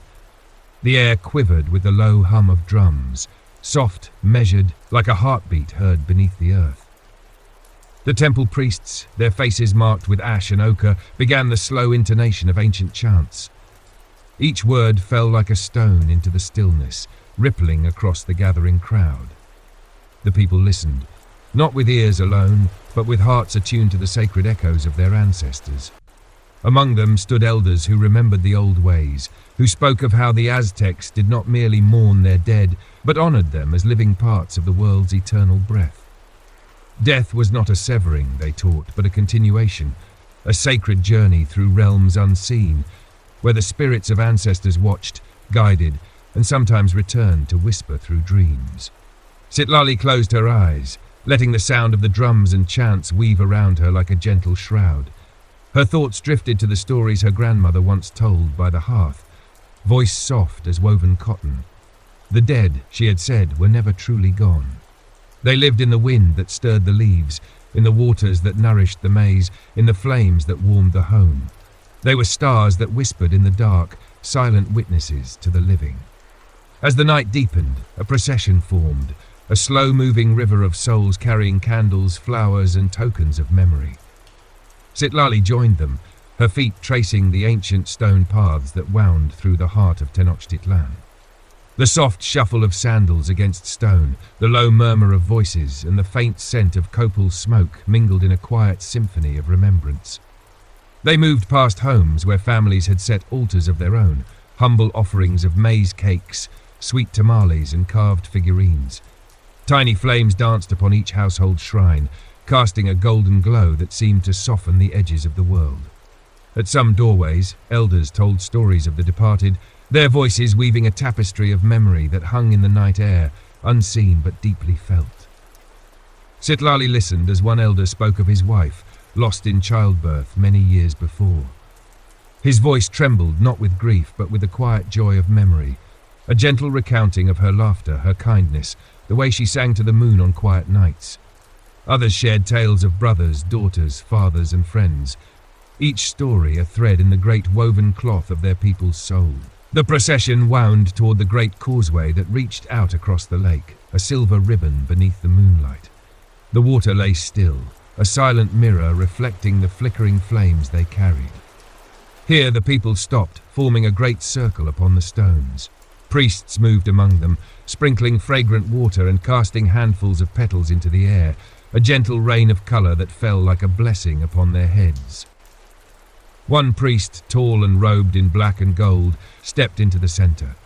His voice, though soft, carried with a resonance that seemed to still even the wind. "Tonight we walk with the dead," he intoned. "We walk with those who shaped our world, who gave us life and memory. They do not rest in silence nor sleep beyond reach. They are the roots beneath our feet, the breath within our lungs. We honour them, not for their dying but for their living, for their stories are the blood of our people." A quiet murmur rippled through the crowd, not of words but of hearts stirred by the weight of truth. Citlali felt her throat tighten, a soft ache that was not sorrow but a gentle longing, a recognition of the invisible bonds that wove her to all who came before. As the priest continued, he spoke of Mictlan, the land beyond life, a place not of punishment but of passage, where souls walked a long and challenging road before reaching their rest. He spoke of Mictacasihuatl, the Lady of the Dead, who watched over souls with a gaze neither cruel nor kind, but with the unblinking acceptance of all that lives and dies. The dead, he said, do not disappear into shadow. They become part of the living world, guardians unseen. The priest's voice fell silent, leaving the night to cradle his words in its gentle hands. Citlali closed her eyes once more. In her heart she saw Itzcoatl, not in death but in life. She saw his laughter, the way he danced among the maize fields, the glint of mischief in his eyes when they were children. She felt the warmth of his hand in hers, not as a memory, but as a presence living quietly within her. And in that quiet, in that deep and gentle silence, she understood why the Aztecs honored their dead, not with fear or mourning alone, but with love, remembrance, and the solemn joy of knowing that no life was ever truly lost. The night stretched on, soft and tender, a silent witness to the bond that no death could ever sever. The moon drifted higher into the velvet sky, a pale sentinel casting soft light upon the shimmering waters of Lake Texcoco. The procession remained still upon the great causeway, a hushed gathering of souls both living and remembered. The flicker of countless candles mirrored upon the lake's glassy surface, as though the heavens themselves had leaned down to watch over this quiet assembly. The air held a sacred hush, and in that deep stillness, Citlali felt the veil between worlds grow thin, as fragile as a morning mist before the rising sun. The priest's voice had faded, and now only the low hum of whispered prayers floated in the air. Among them, Citlali's own lips moved softly, though she spoke not words but memories, the silent language of the heart that needed no sound to be understood. She thought of Itzcoatl once more, his spirit woven into the fabric of this night. A soft ache stirred within her, gentle and deep, like the pull of a distant shore upon the tides. Slowly, the procession began to move again, this time with an even slower, almost dreamlike grace. They followed the curve of the causeway toward the small island of Xochimilco, a place where gardens floated upon the lake, chinampas, crafted by generations of careful hands. There, in the heart of water and earth, the people would lay their offerings upon altars of flowers and maize. It was a tradition as old as the temples of Tenochtitlan itself, whispered through countless seasons of sun and rain. As they walked, the elders spoke softly to the younger ones, voices lilting like a calm breeze upon the water's edge. They told of how, in the earliest days, the Aztecs believed the souls of the departed journeyed through 9 levels of Mictlan, each more challenging than the last. The soul faced mountains that crushed, winds of obsidian blades, rivers of blood, and fields of shifting beasts. Yet this was no punishment.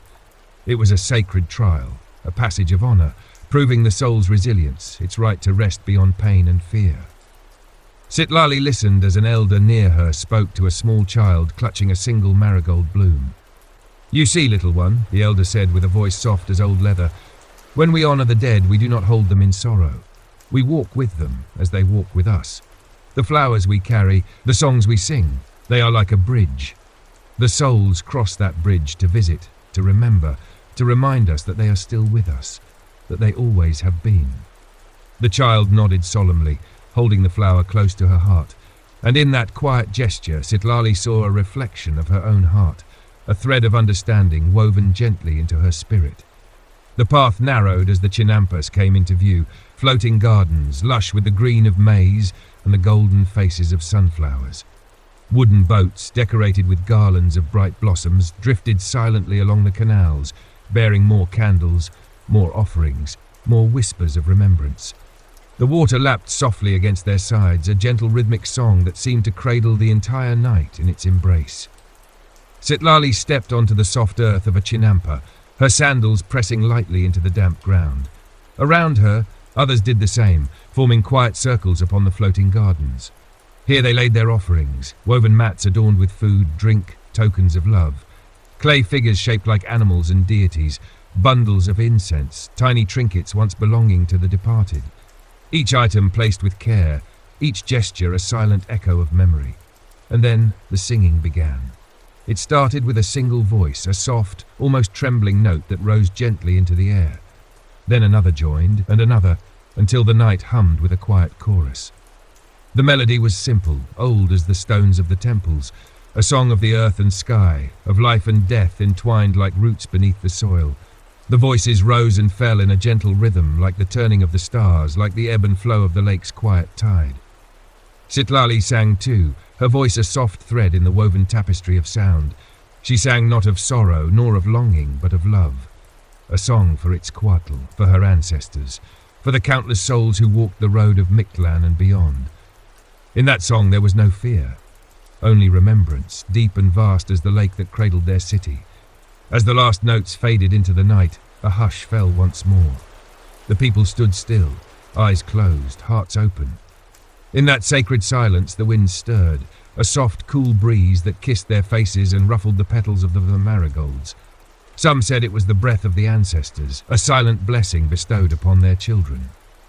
Citlali opened her eyes and gazed across the still waters, where candlelight shimmered like 1,000 tiny stars. She felt a warmth within her chest, a quiet, glowing presence that needed no words to be understood. It was as though Itzcoatl himself stood beside her, silent and smiling, his spirit not gone, but simply moved beyond the reach of mortal eyes. The people began to leave their offerings floating upon the water, setting them gently adrift upon the quiet canals. The flowers bobbed upon the surface, candles casting soft halos of light that danced upon the rippling waves. It was said the spirits would find these offerings, carried to them upon the breath of the lake, upon the whispered prayers of the living. Citlali knelt and placed her bundle of marigolds upon the water, watching as it drifted slowly away, a tiny vessel of love and memory. She whispered Itzcoatl's name, not in grief, but in greeting, a soft hello across the unseen bridge that joined their worlds. The night wrapped around them all, soft and deep, a tender witness to the quiet devotion of a people who did not fear death, but embraced it as a sacred thread in the tapestry of life. The wind carried the scent of flowers and copal, the faint echoes of song, and the gentle murmur of hearts remembering. In that moment, Citlali understood, as deeply as the roots of the earth, as wide as the sky above, that the Aztecs honored their dead not because they feared losing them, but because they believed, with all their hearts, that love, memory, and spirit could never truly die. The night deepened into a velvet hush, and the stars wheeled slowly across the sky like silent guardians of an ancient covenant. Upon the calm waters of the lake, the floating offerings drifted softly, bright islands of marigold, flickering candlelight, and tender remembrances. The people lingered along the chinampas and canal edges, silent or softly murmuring to one another, as though reluctant to break the fragile spell woven by song, memory, and the quiet presence of the unseen. Citlali stood still upon the floating garden, her gaze following the gentle course of her marigold bundle as it sailed into the open waters. The faint light of its single candle shimmered atop the ripples, a soft glow amidst the soft darkness. Around her, the scent of damp earth mingled with the perfume of flowers and the faint trace of copal smoke drifting from the distant altars. The elders began to speak again, their voices soft yet steady, carrying across the night like a low chant. They told of the sacred calendar, the tonal Pawali, and how its sacred days marked the turning of the sun, the stars, and the passage of souls. They spoke of the special days set aside each year to honor the dead. Mikael Witontli, the little feast of the dead for the children lost too soon, and Hwe Mikael Whittle, the great feast of the dead for all departed souls. These were not days of mourning alone, but of joyous remembrance, of shared stories, and the quiet assurance that the bonds of love stretched beyond the grave. Citlali listened as an old woman, her hair silver and bound in a simple braid, spoke with a voice soft as wind over water. "It is said," the elder murmured, "that the spirits return not because they are summoned, but because they choose. They come to us when we remember them, when we speak their names, when we share their stories by the fire.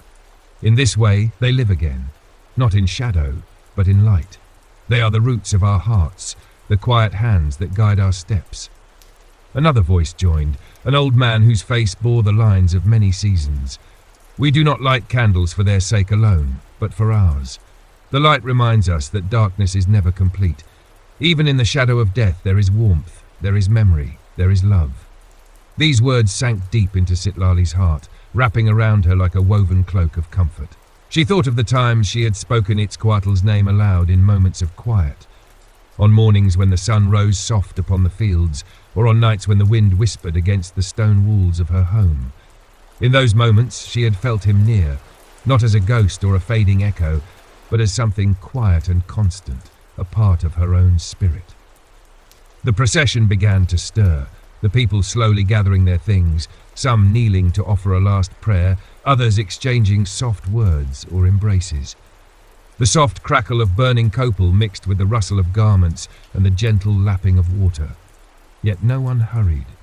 The departure felt more like a gentle drift, as natural and slow as the turning of the night sky. Citlali lingered near the edge of the chinampa, watching as the floating offerings drifted farther into the lake. The soft glow of their candles shimmered upon the dark water like stars fallen from the heavens, each light a silent testament to a life remembered. She imagined the spirits gathering upon the lake's surface, invisible yet present, drawn to the warmth of love and memory, their hearts stirred by the devotion of the living. In the quiet, a soft voice spoke beside her. "You have the heart of a keeper of memories." Sitlali turned gently to find a priest standing near, his robe dark as the night, edged in faint gold thread that caught the soft candlelight. His face was calm, marked with the gentle lines of quiet wisdom. His eyes, deep and steady, met hers with a quiet warmth. She bowed her head slightly, unsure how to answer. The priest smiled, a small, knowing curve of his lips. "Many believe that honoring the dead is a duty," he said softly, "and in part it is, but it is also a gift we give ourselves. To remember is to love again, to honor is to heal. And when we carry the names of those we've lost, we do not burden ourselves. We become guardians of their stories, the keepers of their light." Sitlali felt a soft breath escape her lips, a slow exhale of something deep and unspoken. She met the priest's gaze, feeling within her a quiet strength rising, not loud or sharp, but gentle and certain. "I wish to remember," she whispered, "not only its Coatl, but all those who came before. I wish to carry their stories." The priest nodded slowly. "Then you shall. And in doing so, you become part of them, as they are part of you. The thread is never broken." With that, he bowed slightly and stepped away, blending once more into the quiet gathering of the people. Sitlali stood a moment longer, the priest's words echoing within her. The thread is never broken. She knelt once more at the edge of the chinampa, her hand brushing lightly against the cool water. The faint ripple spread outward, a soft circle widening in the quiet dark, and she whispered, soft as breath, the names of those she had known. The names of her brother, her grandparents, her neighbours long gone, the fallen warriors whose songs echoed in the halls of the past. Each name a spark in the dark, a light in the shadowed tapestry of time. The wind stirred once more, lifting her hair gently, as though unseen hands passed softly through the air. The candles upon the water flickered, and for a brief heart-deep moment she felt a presence around her, not heavy or haunting, but warm and tender, like the silent embrace of a long-lost friend. And in that quiet, beneath the watching stars and the soft breath of the lake, Sitlali understood with a clarity beyond words. The Aztecs did not honor the dead merely to appease the gods or to follow ancient customs. They honored them because it was the heartbeat of who they were, a people bound not by fear of death, but by love of life, of memory, of the unseen ties that wove them together across the endless span of generations. The procession moved quietly toward the city once more, their hearts lightened, their steps slow and gentle. Behind them, upon the silent lake, the offerings drifted onward, carrying with them the whispers of a people who remembered, who loved, and who would never forget. The dawn approached softly, its first pale hues stretching like delicate threads across the eastern horizon. The stars, those silent watchers of the night, began to fade one by one, retreating into the tender light of the coming day. The city of Tenochtitlan stirred gently from its night-long reverie, the hush of remembrance slowly giving way to the quiet murmur of life's return. Yet, even as the city awoke, a deep and lingering peace remained, a gentle echo of the night's silent vigil. Sitlali walked among her people, her steps slow, unhurried, as though she wished to carry the calm of the night within her for as long as the day would allow. Around her, others moved much the same. No hurried voices, no clamour of trade or toil yet rising.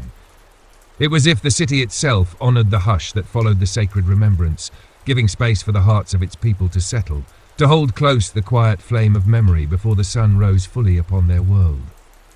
The grand causeway lay behind her, its stone path now empty of the flickering lights of procession.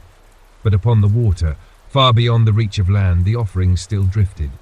Tiny boats of flowers and light, cradled by the lake's gentle arms.